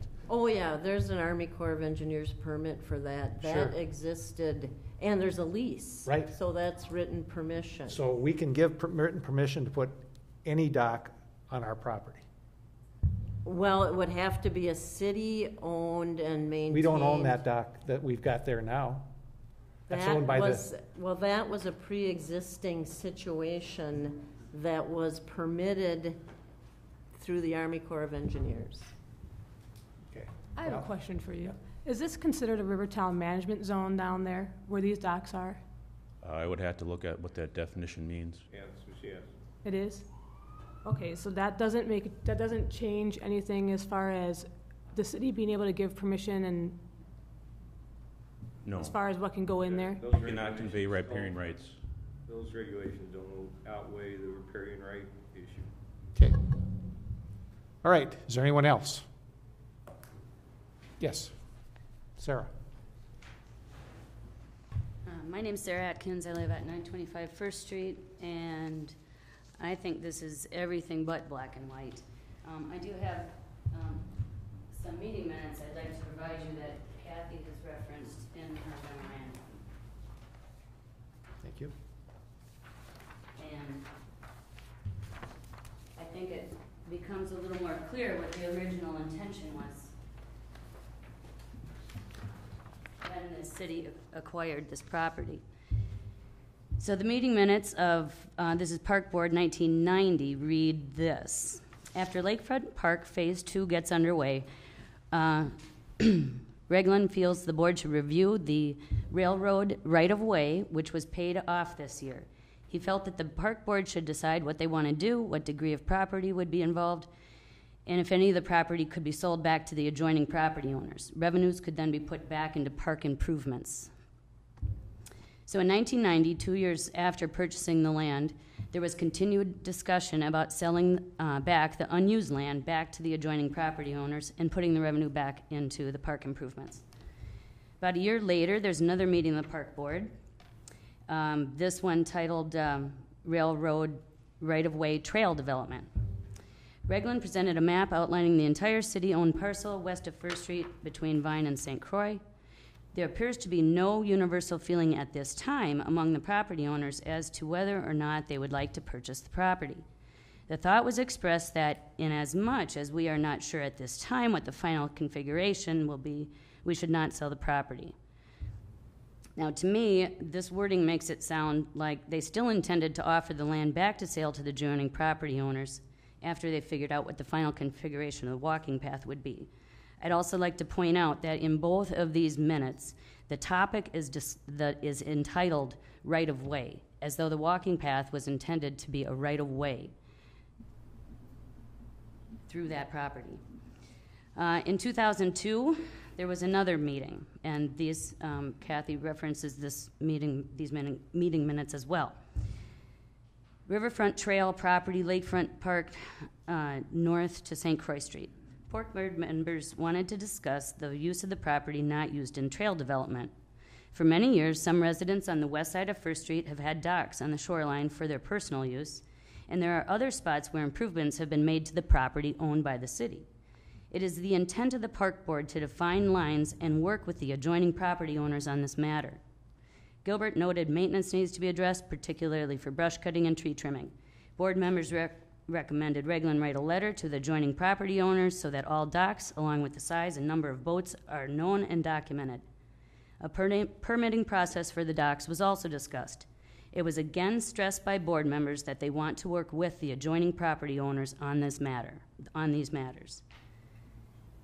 This language emphasizes that the park board wanted to work with the adjoining property owners on these matters. So it's a stretch to say that the meaning of this was to quit allowing docks along those properties. It's also been suggested that the intent all along, since purchasing the property, was not to allow docks. It is clear that the intent was to take what was needed as a right-of-way and sell the rest back to the property owners. I'd like to request that we see a copy of the letter that Reglan sent out at that time to see what the wording in it is, to see if it offers any more insights into the original intents. And I'd also like to find out when the decision was made not to sell the property back to the adjoining property owners, because in these minutes, it's fairly clear that back in the 90s, that was the intent. So we have not established the intent or the decision being made not to sell the property back. In the memo dated July 20th from the city attorney to the city council, that same paragraph is rephrased on page 3. And she rephrases those meeting minutes into this. The park board meeting minutes from March 5th, 2002 reflect discussion of the use of property not used in the trail development, including First Street residents installing docks in the shoreline for their personal use. Again, the board directed Regland to write a letter to the adjoining properties. Permitting process was discussed, but no decision was made. Kathy states that no decision was made. That's not true. They decided that Regland should begin researching the number of docks and the number of boats. At that time, they discussed a permit process. The minutes don't reflect everything that was said at a meeting, but one could possibly conclude that they were going to do some research and then start working on a permit policy. Kathy completely neglects to tell the council that the minutes reflected and then repeatedly stated that the board wants to work with the adjacent property owners on these matters. To some of the comments that have been made today, the statute 8509, that only deals with properties, railroad properties that were abandoned after 1977. We have yet to establish an abandonment date for this railroad. And it's critical not only in this state statute, but in railroad law too, of what is supposed to happen to this property when it's abandoned, and that is dependent upon that date. No, I've been looking, but I cannot find, and nor has Kathy presented us with that date. So this 8509 may not even be applicable to this particular piece of property. The park dedication money, that can be used, from my understanding, as long as it's put back into park development. The fact that Jarvis offers a public service, that there's nothing in the law that says that you can convey riparian rights to a private dock owner as long as there's some sort of public service. There's nothing in there that says that. So if we can't have a dock, then legally he can't have a dock either, regardless of when that was installed. As to the liability, we all currently keep our own liability insurance on our docks, and that's an easy issue to resolve in with any of the solutions to this. If there are docks, the liability can easily lay on the dock owner. Finally, it is possible under the Riverway Management Zone that the city can allow private docks in this stretch as long as it's in the management zone. That is very clear. So it's not black and white. I think that we really need to make it black and white, but we need some less opinionated information presented to everyone to make a good decision. Thank you. Thank you. Anyone else? Yes, sir. When we're done, I'll respond.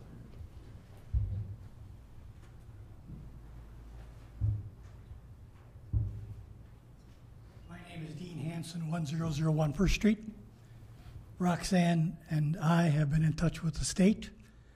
The lady at the state stated that 5809 is not going to apply in this situation because at the time the deed was transferred, 5809 was not signed off upon because the information was not given to her correctly.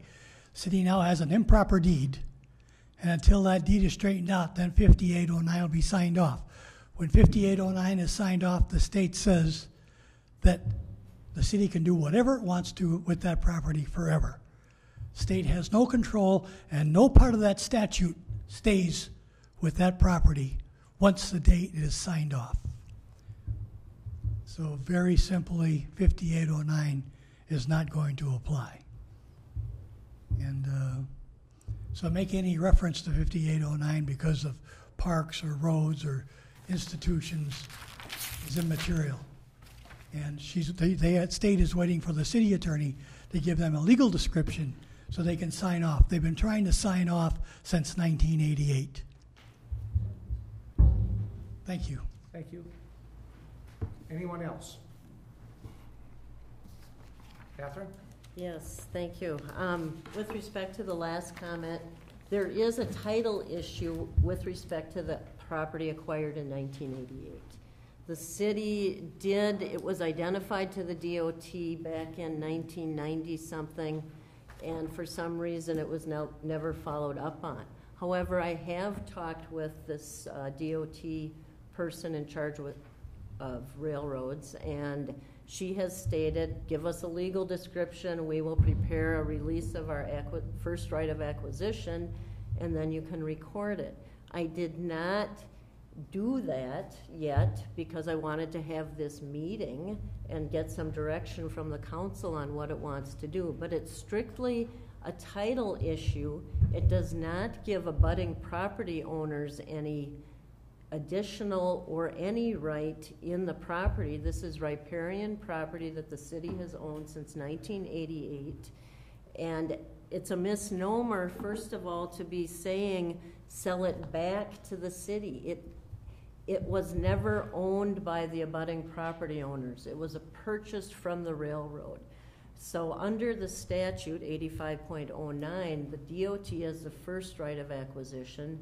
If it chooses not to exercise it, which it didn't, and the city has owned it since 1988, the affected municipalities, i.e. the county, the school district, or the city, have the next right to acquire the property, which is what the city did for purposes authorized under the statute. The DOT has previously said in a kind of a question-answer type format, what if it's used for other uses? And they said that would not, this is a document put out by the DOT staff, that it had to be used for those purposes. So that's what I'm relying on in giving you that opinion. It's correct, there's a title issue. It doesn't create any rights in the abutting property owners to the property. It merely clears up the DOT's first right of acquisition. Correct. So, and I mean, I represent the city, but I am trying to give you all the facts. When I said no decision was made, no decision on a permit process was made. I did identify in the information given that clearly the park director thought it was appropriate to convey the property to the abutting property owners. That's what the minutes show. But there's never any decision by the park board or the common council to do that. That was strictly the opinion based on the minutes of the parks director. The park board never took action on that. Agreed, they said they wanted to work with the abutting property owners. I don't know what that means. That could mean we will identify the boundary. We will clear brush here. You know, it doesn't mean at all for certain that we want to allow the private property owners to have docks. Furthermore, I don't think the issue at this point is what did the park board intend back in 1990. It's what is appropriate and what does the city want to do now, given that it's the owner of the property. And private docks, in my opinion, under the law, are not allowed on that property. I have given you the option of potentially having a permit system and identified some issues that might come up with respect to restricting those permits to a very few private property owners. That's not my decision to make, that's your decision, but I tried to identify some of the issues that you may be faced with, and certainly other requests for use of private property or public property for private use. I wouldn't be doing my job if I didn't point out those issues to you. I'm looking at this issue totally differently than what I'm hearing tonight and what I've heard in the past. The riverfront is a natural resource which is a very important asset to the city of Hudson and needs to be managed by the city council. The city has tried to provide recreational use of the riverfront by allocating space to a marina, which provides boaters access and docking rights through the marina. The city's tried to provide access with a boat launch, and that's taken up riverfront property. We have a beach, which has taken up riverfront property. Nowhere along the riverfront yet is there a natural area that exists. And if we consider giving up the rights to the riverfront, we're giving up a natural resource, which is a very important asset for the city. And I don't know that we need additional docks when we have a marina and a boat launch, which provides recreational rights to the boaters. So I think we've been very considerate of the boating public. But the riverfront is an asset for all of the city residents, and we need to manage it that way. And when I look at that issue on First Street, I see no reason to maintain docks down there, none at all. When people can go to a marina, when people can launch through a boat launch, I think we've provided enough access for the boating recreational public. Okay. I guess if I may. The uncomfortable feeling that we're all feeling, and probably a lot of people out there are feeling, is precisely why this issue has gone on for 20 years. It's difficult, it's uncomfortable. I'm not pointing fingers at anyone in the past, but because people said they wanted to work things out doesn't mean they legally had the right to do that.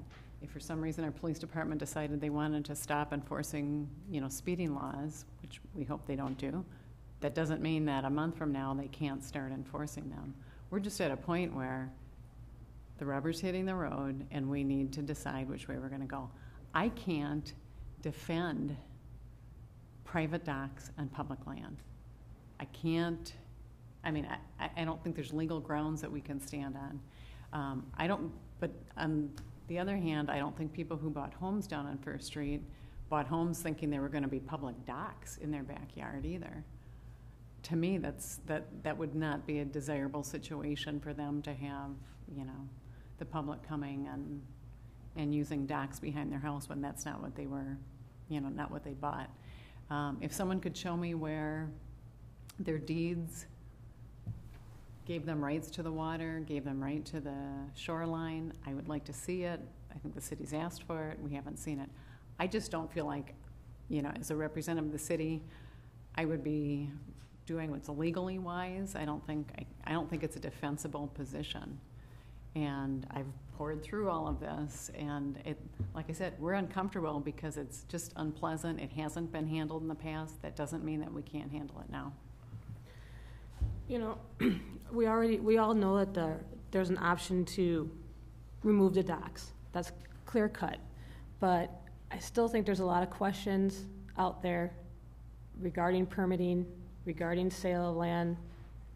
If we can sell the land, can private docks? I don't think we have the exact answers yet because it hasn't been researched in that depth. So I'd like support. I'd like to entertain a motion to at least, I'm not comfortable making a decision tonight. So I'd like to entertain a motion to at least. I don't think we should continue this. Well, we don't have all the information. What information do we need, Mary? Can I at least make my motion and you can decide if you want to vote yes or no? Okay, so I'd like to make my motion to at least continue with the release of the land and make the title proper, because that's improper right now, as you stated, and to explore the option through Denny and Catherine of either selling or releasing the land. It would be a two-part motion actually, but if we can at least explore the option to see what our rights are and what the legalities are behind it before we just make a decision to, remove docks. Because if we can't do it, fine, then we have to remove the docks. But I can't make a decision without knowing that everything is explored. So would be my first motion. I think we've got city property here, which we have every right to manage, and I think we need to manage it. And I think, unfortunately, as Lori said, this has gone on way too long, and the issue's never been faced and never brought to a conclusion. And I don't think prolonging this is going to help anybody. But we're facing it. We're not prolonging it. Is there a second to the motion before we go on any further on this particular discussion? Is there a second?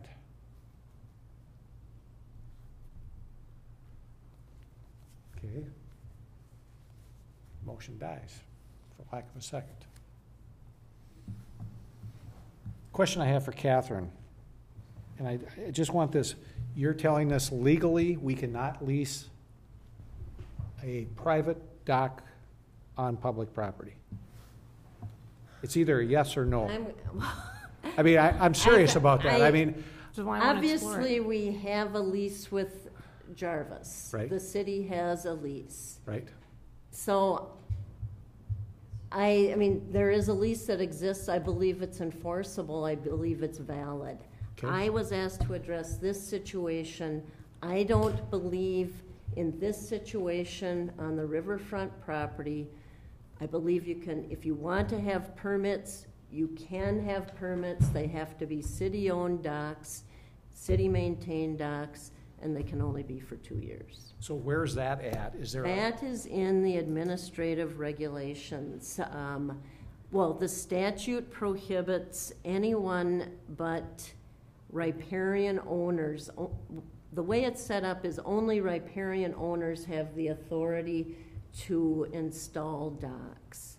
The 2-year limitation, and it also prohibits conveyance of riparian rights apart from the title, the fee title. Okay. I think that's in, So our lease we have to the rowing club, which is in our park, sits in there on a piece of property adjacent to the water. they're using the It's a private company. garage, Right. correct? On, Yeah, the city on park garage. property, city property. That's not a dock on riverfront property. I mean, riparian rights are very specific, and they're very different from other property rights. And there's a whole body of case law that has developed over many, many years on riparian rights. But the statute prohibits conveying the right to a non-riparian to install a dock. It authorizes a conveyance of something less than 2 years via a permit, the right to use a riparian-owned dock. But you need to understand that riparian rights it's a unique property right, and it's because it's along public waters, and it's a very valuable property right. And I did talk with the attorney, Edwina Kavanaugh, at the state DNR, and that's all she deals with is riparian rights. So is it safe to assume then that anyone who has a dock on a lake, their deed goes all the way up to that lake, or is it different in a river? I can't make assumptions. Well, no, but it's the same thing, right? You have a dock. No, you can't assume anything. You have to look at the deed. In this situation, these property owners did not own property to the river. It was railroad property. Right. I think we all kind of agree it's our land. Yeah. Yeah, so that's I don't think there's any. I don't disagree with that. I'm just, I don't. The question is whether we can lease, sell, or do, I know we can tell them to remove the docks because it's our property. Right. I believe it's our property. Yes. And the question is whether we want to have those docks there for a short period of time or for the remainder of the year, or have them move it tomorrow. Well, if you start talking leases and those types of things, it has to be available to all of the city residents. It can't be a one specific group of people, because that property is city property, and therefore all of the city residents should have a fair shot at it. Okay. And then you get into all types of other issues about access to the river. How do you get down there? What are you going to do with it? And I've gotten emails from people who want a dock down there. They want a right to have a dock down there. So I've got people, lined up to say, I'll pay, I'll get in the lottery for it. So now we got a lottery we have to manage. We're only going to create a bigger problem by trying to do something like that. It's not going to solve the problem. It's just going to create bigger issues and bigger problems. And again, as Lori said, some of the people who bought houses down there, they don't want docks down there. Correct. With people trudging through the property, trying to make access to the dock that we gave them a right to have. So we're only going to create more problems here. We're not going to solve this issue by trying to be, the good people that some people want us to be. This is unfortunately a very tough decision for some of the people who live there, and it's very unfortunate. And it's unfortunate it's lasted this long. But we're not going to make it better by ignoring it. Well, you know, and again, I understand where you're coming from, but I don't have a piece of property adjacent to the river. I don't feel I have a right to put a dock in on public property. But if I owned a piece of property for the last 15 or 20 years, and I've had a dock there, and the city says to me, don't worry about it, it's okay. We've had the city, not this city attorney, another city attorney said, don't worry about it. We've had the park director say to him, don't worry about it, it's okay. And now all of a sudden, and so I think there's a balancing act on how we, I don't think you just come up and whack them. And maybe you should. I know, Al, but we can't change what those people did. Well, I understand that, but I'm saying we try can to be reasonable We can about try and how work we. with it, though. I'm okay with being reasonable about it, but Right. I think we need to make a reasonable decision. Correct. That will clarify the issue for once and for all, so we don't get this coming up a year from now or It's 2 to be years from now. definitive. I think we have, I it's been think going on for 20 we years, I need to do understand. something that makes it clear.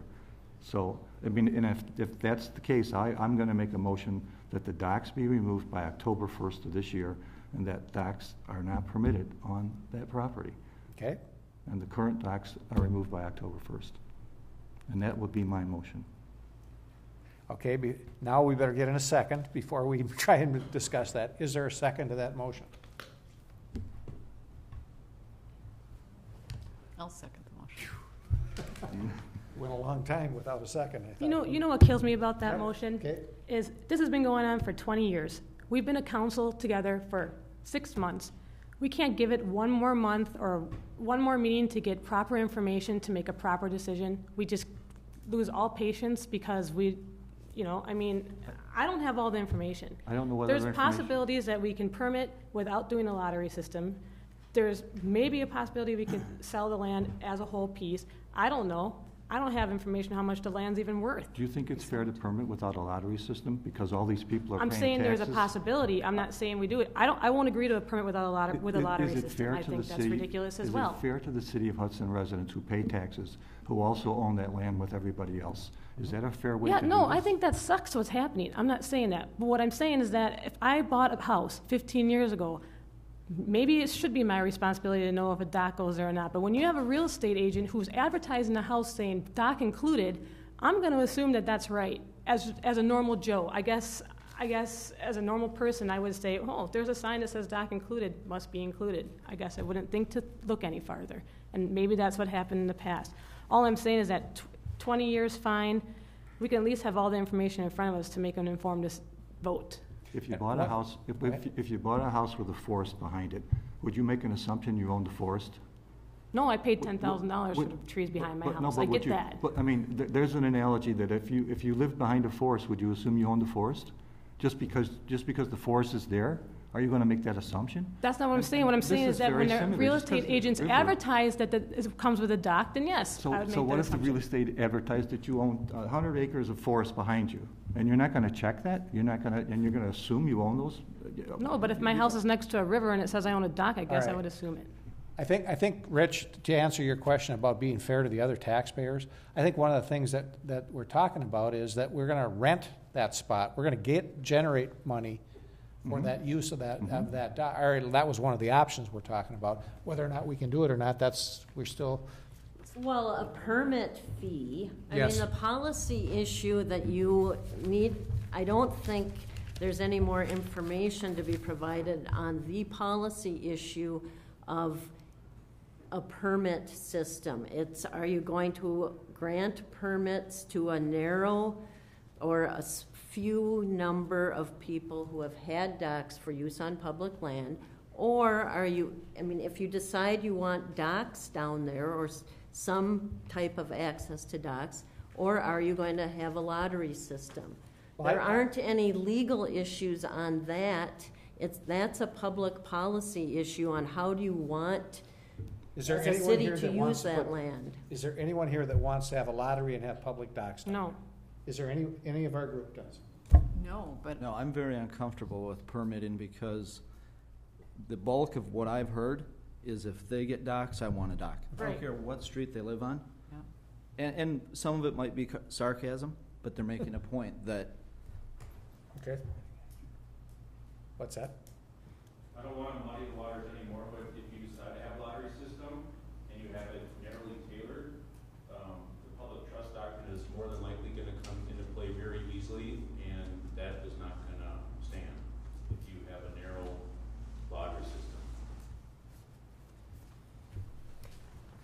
And I would just add, for the same type of public policy reasons, it's public land. And access to the river, the public trust doctrine is in favor of public access. So, I know we have a motion on the table in a second.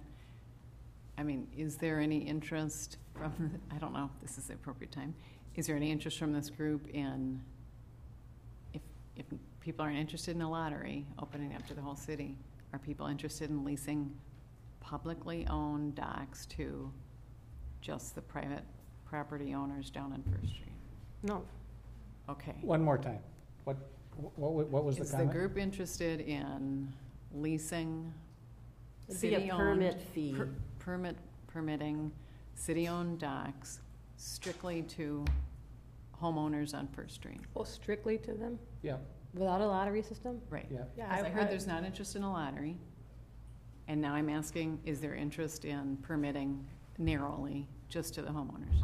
I would consider that. I just heard from the DNR is And that I know it, but I'm He just said a saying, narrow is there- lottery. No, well, that's what it Why? wouldn't even be a lottery. It Yeah, would there just wouldn't be a lottery. Well, No, so no. that narrows it even further. No, I have no interest in that. I don't think I'd be interested in that. I see no way to pick and choose. I mean, obviously we know who we'd be picking if that's the system we went. So no, I don't believe Okay. I'd be. So I'm just trying to get some Yeah. options sort of off the table. Selling the land is off the table. I believe it is. I mean, I don't think the law allows for that. It was acquired for public. Wow.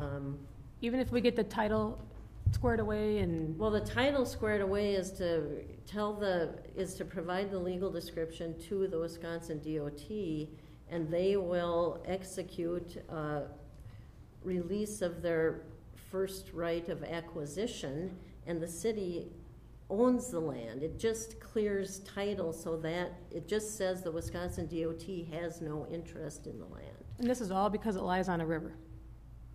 It's because it was railway property, and the DOT by statute had the first right of acquisition. Were properties abandoned after 1977? Well, which we that don't know. has not been raised with me from the DOT. They did not say we have to research whether this statute applies. They said, this statute applies, and to get a release, you need to send me a legal description, and the city obviously has owned it and used it for the proper purposes, and so that's the I process. find it that we can't sell property, and, for example, let's assume that property is worth X number of dollars, and we use that money into a park fund, and I'm not advocating that, but we can't sell property we acquired as long as we reimburse or we acquire.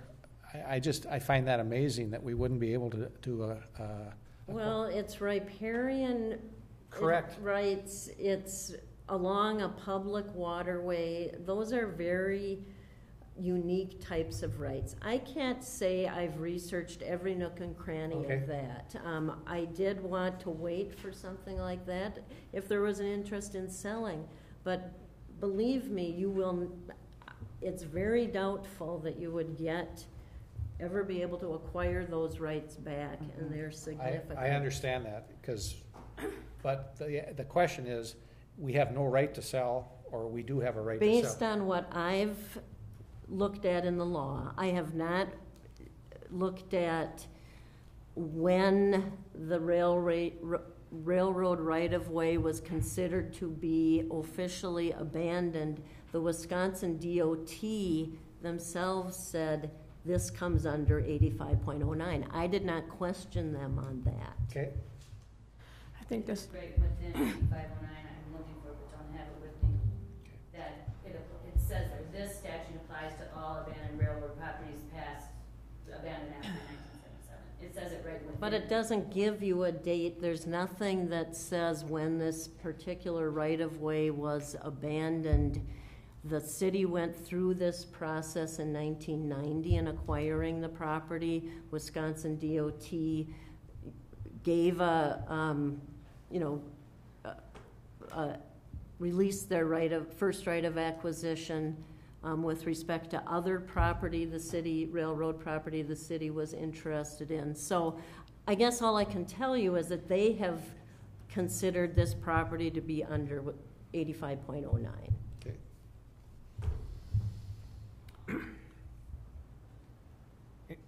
What else? Oh, we don't know for sure. Right. So if it's before 1977, the game just totally changed. Well, The not law. really, because the city acquired the property. It doesn't. Right, but we could sell it. Well, if there's an interest in selling it, I guess. There's nothing preventing us from selling it in the Yeah. future. We can Yeah, sell it. that- We There can is, sell it. apparently. We can Well, sell it. I think there is, but We if you can want, if discuss there that was issue. real interest in After you that. solve the issue of the docks, we still own the property. If we want to sell it, we can sell it.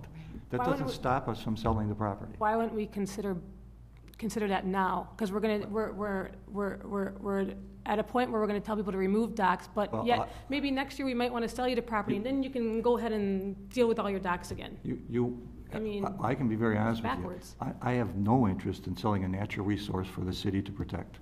And the natural resources around the city of Hudson are very, very limited. And this is one of those areas that's very limited. So I am not a proponent of selling natural resources that the city should be protecting. I guess I just don't see how selling it's gonna change anything. It's I gonna think be it'll lived change upon it the a lot. same way it's been lived upon for the last 20 years. No, it won't be. You lose total control over it. Well, I think The- it the might be control- taken the care of a control- little The better. control of that area goes to private people who can do what they want because they own it. And then you're gonna have to try and force it. If you don't like what they're doing, then you're gonna have to try to write an ordinance to try to correct the situation. So you're creating more of a situation, you're creating more issues. I Because think you now could- you have no control. I think you can do something with easements and things you put on the title to what they can do and what they can't do. But the fact is, Al, it is a natural resource I think Yep. the city should protect, and we should keep it. Okay. And keep it in control of our city. Okay. Okay, folks, any other discussion, any other thoughts? You know, there's nothing preventing further discussion about how we want to use the Riverway. You know, it's a discussion that Park Board should be involved in too. I just, you know, I think it's time. And Okay. Any other comments or questions? I hate to do this, but if you're gonna vote on that motion to October 1st, and the city has an ordinance that says they have to have it removed within 10 days of notice,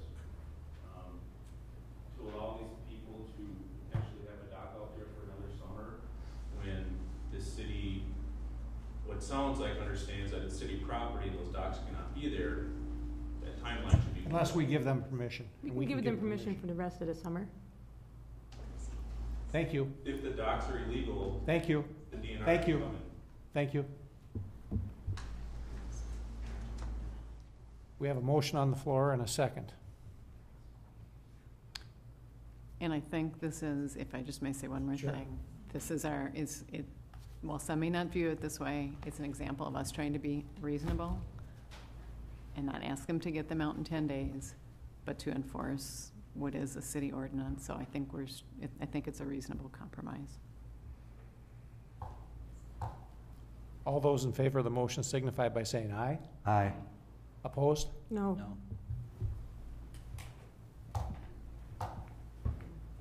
Okay, we have a 2-2 vote. Oh, Lordy.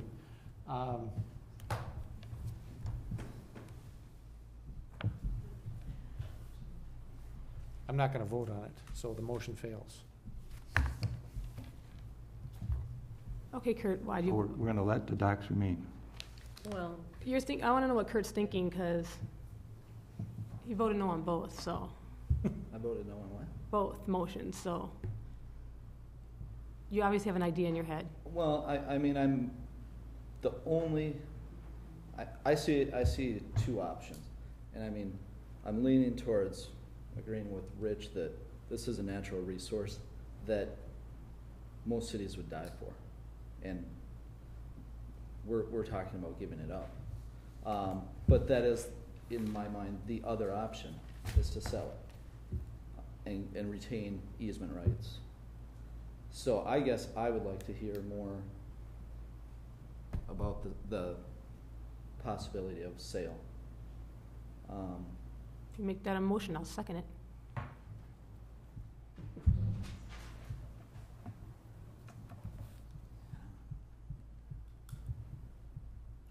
I'll make it a motion, you can second it. Well, you turn it however you want it. Yeah. All right, I would like us to explore the possibility of selling the land, the affected land on First Street. Is there a second? I'll second that. And so are we going to sell it piecemeal? No, it'd have to be sold as a absolutely whole. not. And Who are by we gonna doing sell this, it I to? certainly am not putting it out there that this is how it needs to end, or, you know, that I would vote for it. I just want to explore. Yeah. Do we have the option?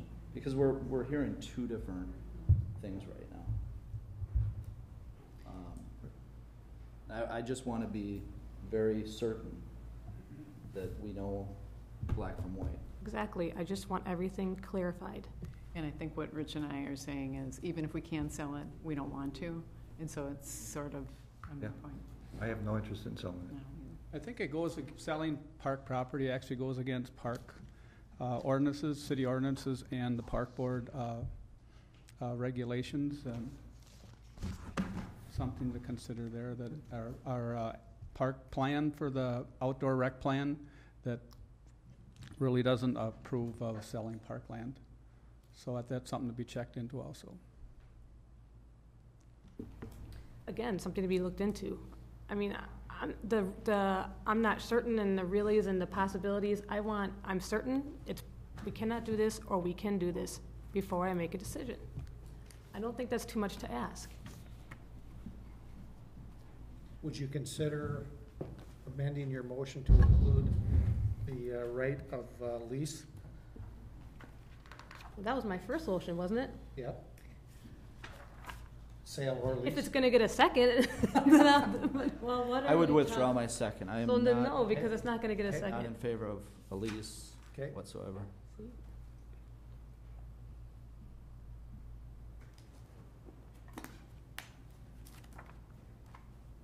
I'm just looking up. Tom, do you have the ordinance that you're referring to, or? You know, you wonder why this issue hasn't been solved in 20 years. Yeah, but we're gonna solve it. We just have the patience to be informed. It's because of this exact thing, Mary, because nobody wants to come to a conclusion. You want more information, you want more information, you want more information, and it'll never end. It'll just never end. I have faith.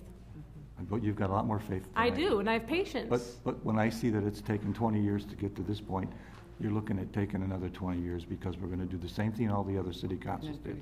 We're I not think gonna it can be address the solved by issue. the next meeting if we just give our attorney the I chance to seriously doubt it. look up the information. I seriously Well, doubt I it. have looked at the previous park plans. In 1986, it was a specific goal of the Park and Recreation Plan to acquire property along the riverfront. Okay.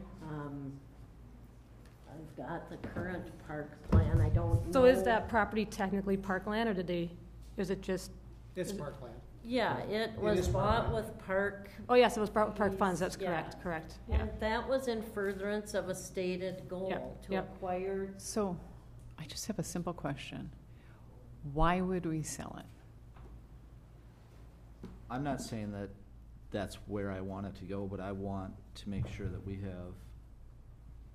we know if we can sell it, if we can't sell it. But you have to be willing to want to sell it to even, you know, if it's not something we're going to entertain, or it's not something what I'm hearing you say is you two would be interested in selling. I'd entertain it if Okay. it was an option, and depending on the situation, but I don't have a full situation in front of me.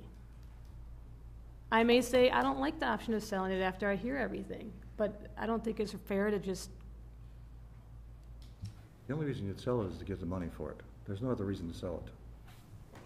What other reason is there to sell, other than to get the money for it? For the same reason I've stated, I feel like possibly that it's not what is happening is not quite fair to also the homeowners on First Street, and I want to see if there's an option for them. If there's no option for them, So you're willing to sell a natural resource?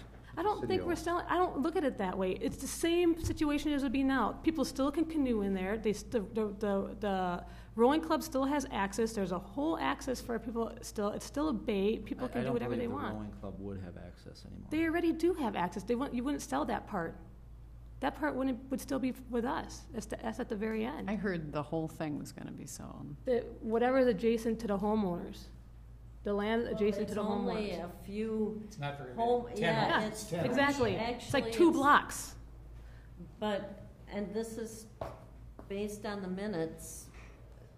3 docks exist right now. That's not based on the minutes, but when Dan Ragland went out to the property owners in the 90s, there was not universal desire amongst those property owners to purchase the property. There may not be universal ability of those whatever property the owners reason, I'm not. Yeah, but I'm just saying, you can't assume they all want to. Right, that's my point, and to have a patchwork. I don't want patchwork. I'm saying that listen. This does not have to be this complicated. What Kurt and I are trying to see. We don't. I don't. Let me make myself very clear. I don't want patchwork. I would only want it sold to the adjacent property owners, they'd all have to agree upon it, obviously. And, I'm just looking to see what the options are there. The rowing club would still be able to rent from the city garage if we want to continue the contracts in the future. They would still be able to row just like they're doing now. You can still access the bay with a canoe from the parking lot that everyone else is accessing this very day. I just want to tell you, I have no interest in selling. That's fine. At the regular meeting of the Common Council, City of Hudson, January 6, 1986, Resolution 1-86. Resolved that citizens of Hudson shall be notified of any proposed sale or disposal of any public park land by means of Class 2 notice. So you have to have a public hearing, Public hearing, according to this. Fine. And yet we're saying we're going to restrict who we're going to sell it to. And the homeowners do have a proposal, which I heard, and they're going to form an association. They're going to offer $100,000 for the property, and the association will manage the property. That's their proposal. And I don't know if this land is worth more than $100,000. If it is, then I don't know anything. You don't know anything either. We don't know any of the information. What I know is I don't want to give up a natural resource that the city should maintain. I do know that. Okay. All right, we have a motion and a second, and can I hear the motion again? I'm sorry? No, he didn't. Only if you put the lease on it, right? Only if you put the lease on it. No, I don't want the lease on it. Maybe you better read back what the motion is. I have to explore the option of selling the affected land on First Street. And add to the adjacent properties. The adjacent property owners? Adjacent property owners, yes. And you're okay with the second on that? I'll second that. Okay. Okay, any other discussion? Just an I exploration. don't know how you can limit who you're going to sell the property to. It's just an exploration. It's not a done deal. Again, it brings up the issue of, can you say, the city's going to sell this land, but only you and you have the right to buy it, and nobody else? Only you and you can buy this. Nobody else can buy it. I don't know that that's even possible. I don't know either. Well, that's why I want to explore it. It would certainly not seem fair to me to run that type of a sale. And I might agree with you after it's explored. But at this point, I don't know. I can't make a decision on that yet, is my point. Well, I don't think it's fair to run a sale that way.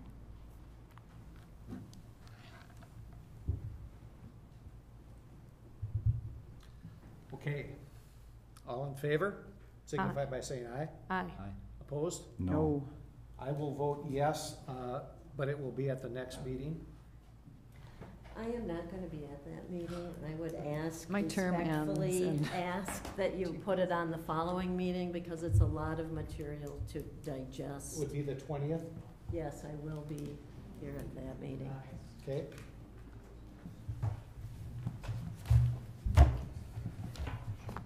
Okay. Is she clear on the direction though, so she knows what she's? Yes. Okay. I think she's clear. Yeah, whether you have the authority to sell it? Yes. Does what it have to process be we a have to go public through? sale? Do you have any authority to sell it, or? Yes. Well, I think we have to give a notice according to what Tom said, and we have to have a public hearing. Well, no, I This mean, is we have to exploration check right the now. statute, because 8509 restricts use Okay. of the land to public. And so leasing is off the table. I just, Well, leasing is the wrong term. We're talking about dock permits Okay. for no more than 2 years, if the city were to want to look into that. is that off the table? In my Yes. opinion. Okay. It's thank been, you. it's I been, have no It's interest just, in. we're just down to either Unless you removing wanna- it or selling the land. It's just one or the other. I think, are we clear for you? You feel comfortable with? the Yeah, I do. I just needed to, I will be out of town for Correct. most of the time. Sure. I will see what I can get done. Okay. Next item. Thank you. Discussion of storage. Okay. Boy, will this be fun, the next issue though.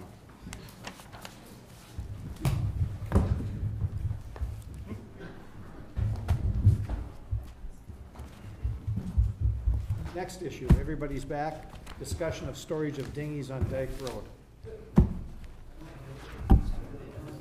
Are we with the same issue here? Well, I think Tom can speak to it. To the best of my knowledge, there's not supposed to be Okay. dinghies on the Dyke Road. The original understanding, and I don't know if it was in a actual permit documentation or not, but was that they were supposed to launch from the boat launch, Okay. go out to the buoys, return and take their dinghy home with them, or wherever. Yeah, there's not a lot of documentation that we have found.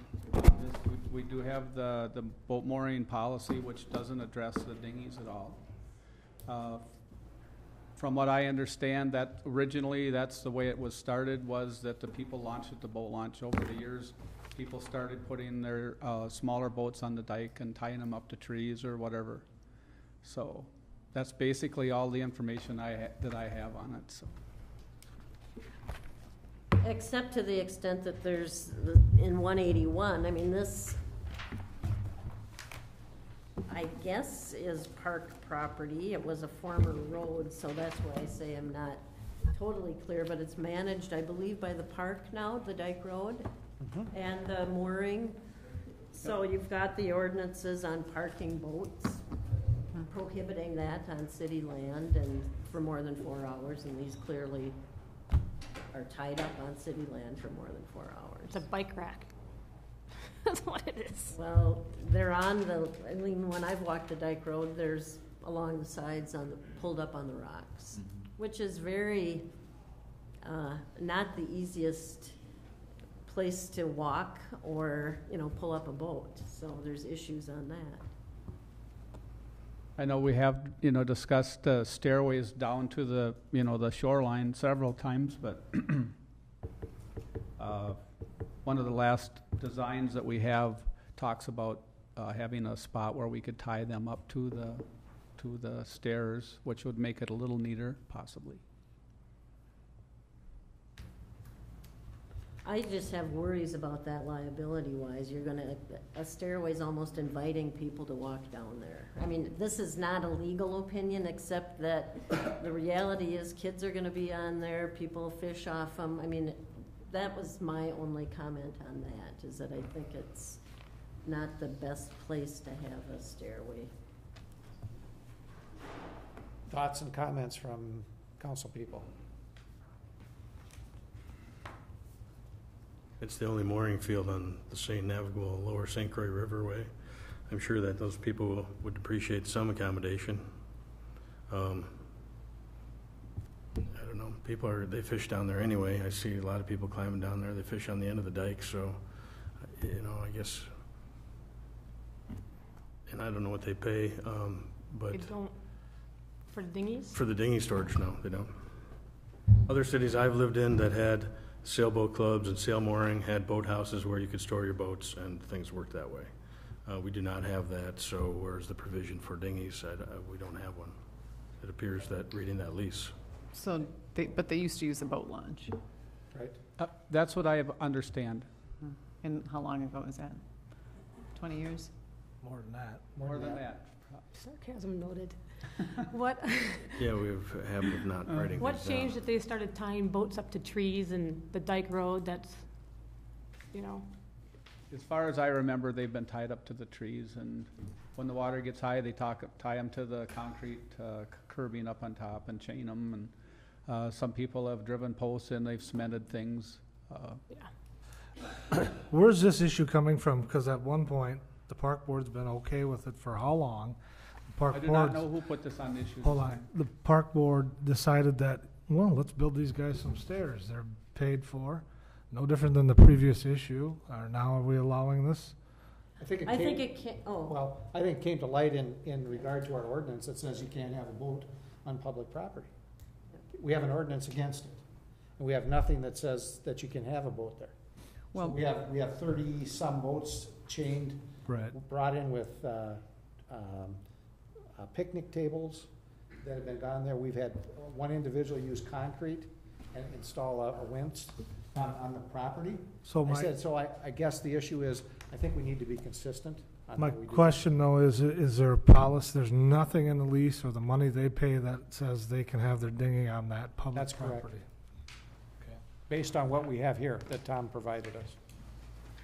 And I think, Liz, we talked about it years ago, they used to use the boat launch, but I don't know how long ago. Liz, do you know? Is it 25 years ago? First started was really easy. Okay, So so 30 years ago. So can I ask then, okay, so we've got the dock issue you guys just talked about. We've got on public property. We've got garbage cans on public property. We've got dingings on public property. Okay, so if we're allowing this, they're paying a fee, then leave it. They're not paying a fee for the dinghies. But is it included? Is that amount included into their? Not according to No. the lease. Okay, so maybe that lease needs to be adjusted. You know, we're talking about natural, all this stuff today, and fine, okay? First, Kurt and I wanted to explore, so before we say that we're gonna vote or not vote in favor of something 2 meetings from now is not fair, but what I can say about the dinghies is when you take a walk on the dike, it's not very appealing to stare at a bunch of fishing boats hanging off the dike. And if we're gonna talk about natural resources and we're gonna talk about, I mean, that's one of our, we got emails for the dock saying this is, you know, ruining the way the water looks, and it looks bad. Well, doesn't that look bad? I mean, if we're gonna start looking at these things, and if you're a big proponent on nothing, you're not a big fan of private things on the public, well, this is. I think I said that we've already allocated enough of the riverfront to boating recreation, and that was part of it that's been allocated. You've got a marina, you got the dike, you got the dinghies dinghies. weren't ever allocated. Some guys just You decided got to the hang a boat mooring. up. There's been enough to boating recreation. I think the city has done everything it can. So you're provide okay with for the boating dinghies off the recreation. dike road? I am. Yeah, I would be too. I mean, if it's not written in their lease, but, you know, let's get some consistency on, you know, let's not address some. Well, the consistency then, Laurie, would be that we, as a council, allow private stuff on public property. That's our consistency then. That's our policy.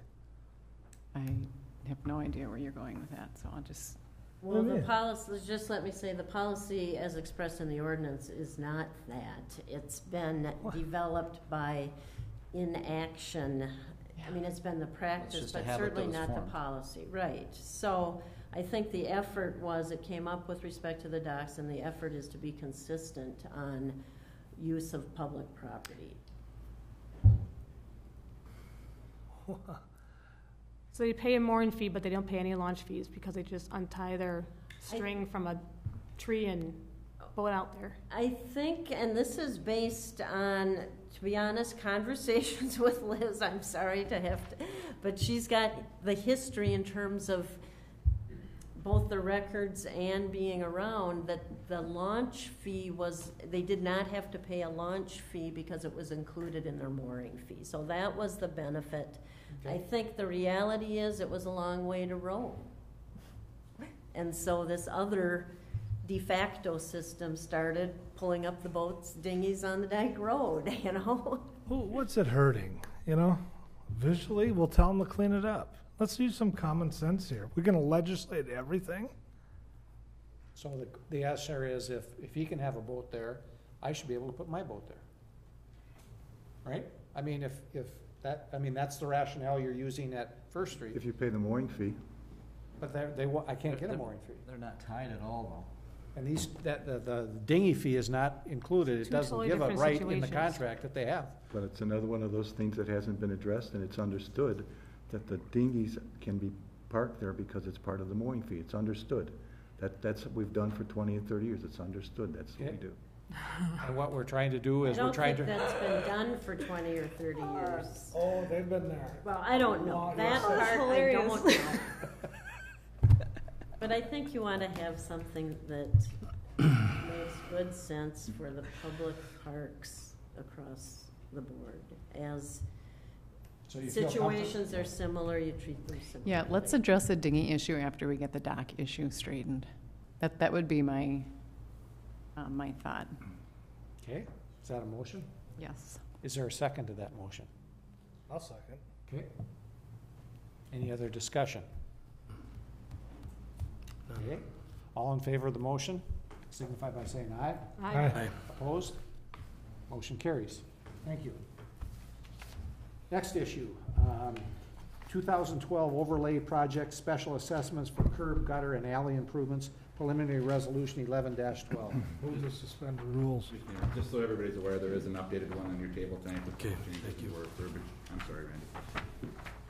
Move to suspend the rules. Is there a second? Second. Roll call.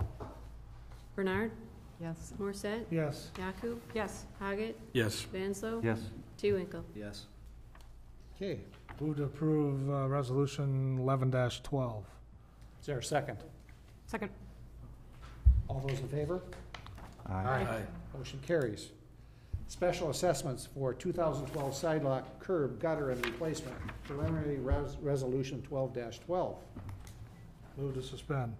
Second. Roll call. Morset, Yes. Yakub, Yes. Haggett, Yes. Vanslo. Yes. Tewinkle. Yes. Bernard. Yes. Move to adopt resolution 12-12. Second. All in favor? Aye. Opposed? Motion carries. Item C, amendment to Municipal Code, Chapter 255, zoning to allow indoor ranges in B2 General Business District and I1 Light Industrial District and I2 General Business District through approval of Certificate of Compliance, Ordinance 9-12. Mr. Darnold? Several weeks ago, there was an inquiry about putting an indoor gun range within the city of Hudson. Our zoning ordinance does not permit gun ranges in most zoning classifications, basically from the perspective that most gun ranges were outdoor types of facilities, and we're in basically a urban type of density, and generally aren't compatible. Plan Commission looked at the issue of modifying or amending the zoning code to permit indoor gun ranges, and then also referred the matter to the city attorney and myself, prepare the code amendments. There was a public hearing earlier tonight. No public comment was received. I have not received any public comments since the public hearing notices have been published, which is through a Class 2 notice. Essentially, the proposed ordinance would permit indoor gun ranges upon a receipt and approval of a certificate of compliance, which means the general plans for the indoor gun range has to be presented to the Plan Commission and then to the Common Council for approval. There are criteria upon which we're proposing that the indoor gun ranges be approved, such as floors, walls, and ceilings are impregnable. I mean, it's basically common sense type of consideration. Floor drains shall not discharge to public sanitary storm sewer. Part of that has to do with lead exposure within a gun range. Buildings shall be constructed in case of existing buildings, provide acoustical treatment so noise is similar to what the levels of noise are outside the building. Use of ballistic rubber backstops is preferred. Application shall describe the proposed ventilation air exchange system. Again, it has to do with lead exposure. And then all hazardous materials shall be disposed of pursuant to local, state, and federal requirements. So what we've tried to do is create criteria so when the application for a certificate of compliance for indoor gun range would come to the city, that there are basic criteria that the Planning Commission and myself would review before a consideration of Planning Commission recommendation to the Common Council. Mr. Marty Jensen, our police chief, did review some indoor gun ranges over in Twin Cities. I think he and I are both supportive that that this type of facility can exist within the city of Hudson and still be a good neighbor to the commercial or industrial districts that it'd be permitted within. Okay. Comments or questions for Mr. Darnold? I'll move to suspend. Second. Roll call? Yaku? Yes. Haggett? Yes. Vanslo? Yes. Tewinkle? Yes. Bernard? Yes. Morset? Yes. Move to adopt ordinance number 9-12. Second. Discussion. Anybody have any thoughts, questions? Seems like a good use of the space. I mean, I don't know what you do with an old movie theater, and I would think it's a good conversion. Okay. Danny, you wanted to say something? A comment. These regulations are generic. There's no application before the city of Hudson for any particular facility at this time. This only establishes the possibility of allowing an indoor gun range. Any applications for a particular facility will have to come before the city of Hudson. So please don't even talk about, in my opinion, a potential site, because it doesn't apply. Okay. Sorry, Denny. Any other discussion? All in favor? Aye. Opposed? Motion carries. Before we go into closed sessions, I'd like to get your approval for reappointment of Sally Dow under the Hudson Housing Authority. She's been on for 5-6 years, maybe longer than that, and she would like to serve again on the Hudson Housing Authority. Is there a motion to approve? I move to approve. Is there a second? Second. Any discussion? All in favor? Aye.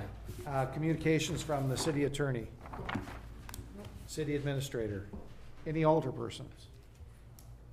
If not, I'd like to have a motion to go into closed session. So moved. Second. You better read the basis for it. Oh, I'm sorry.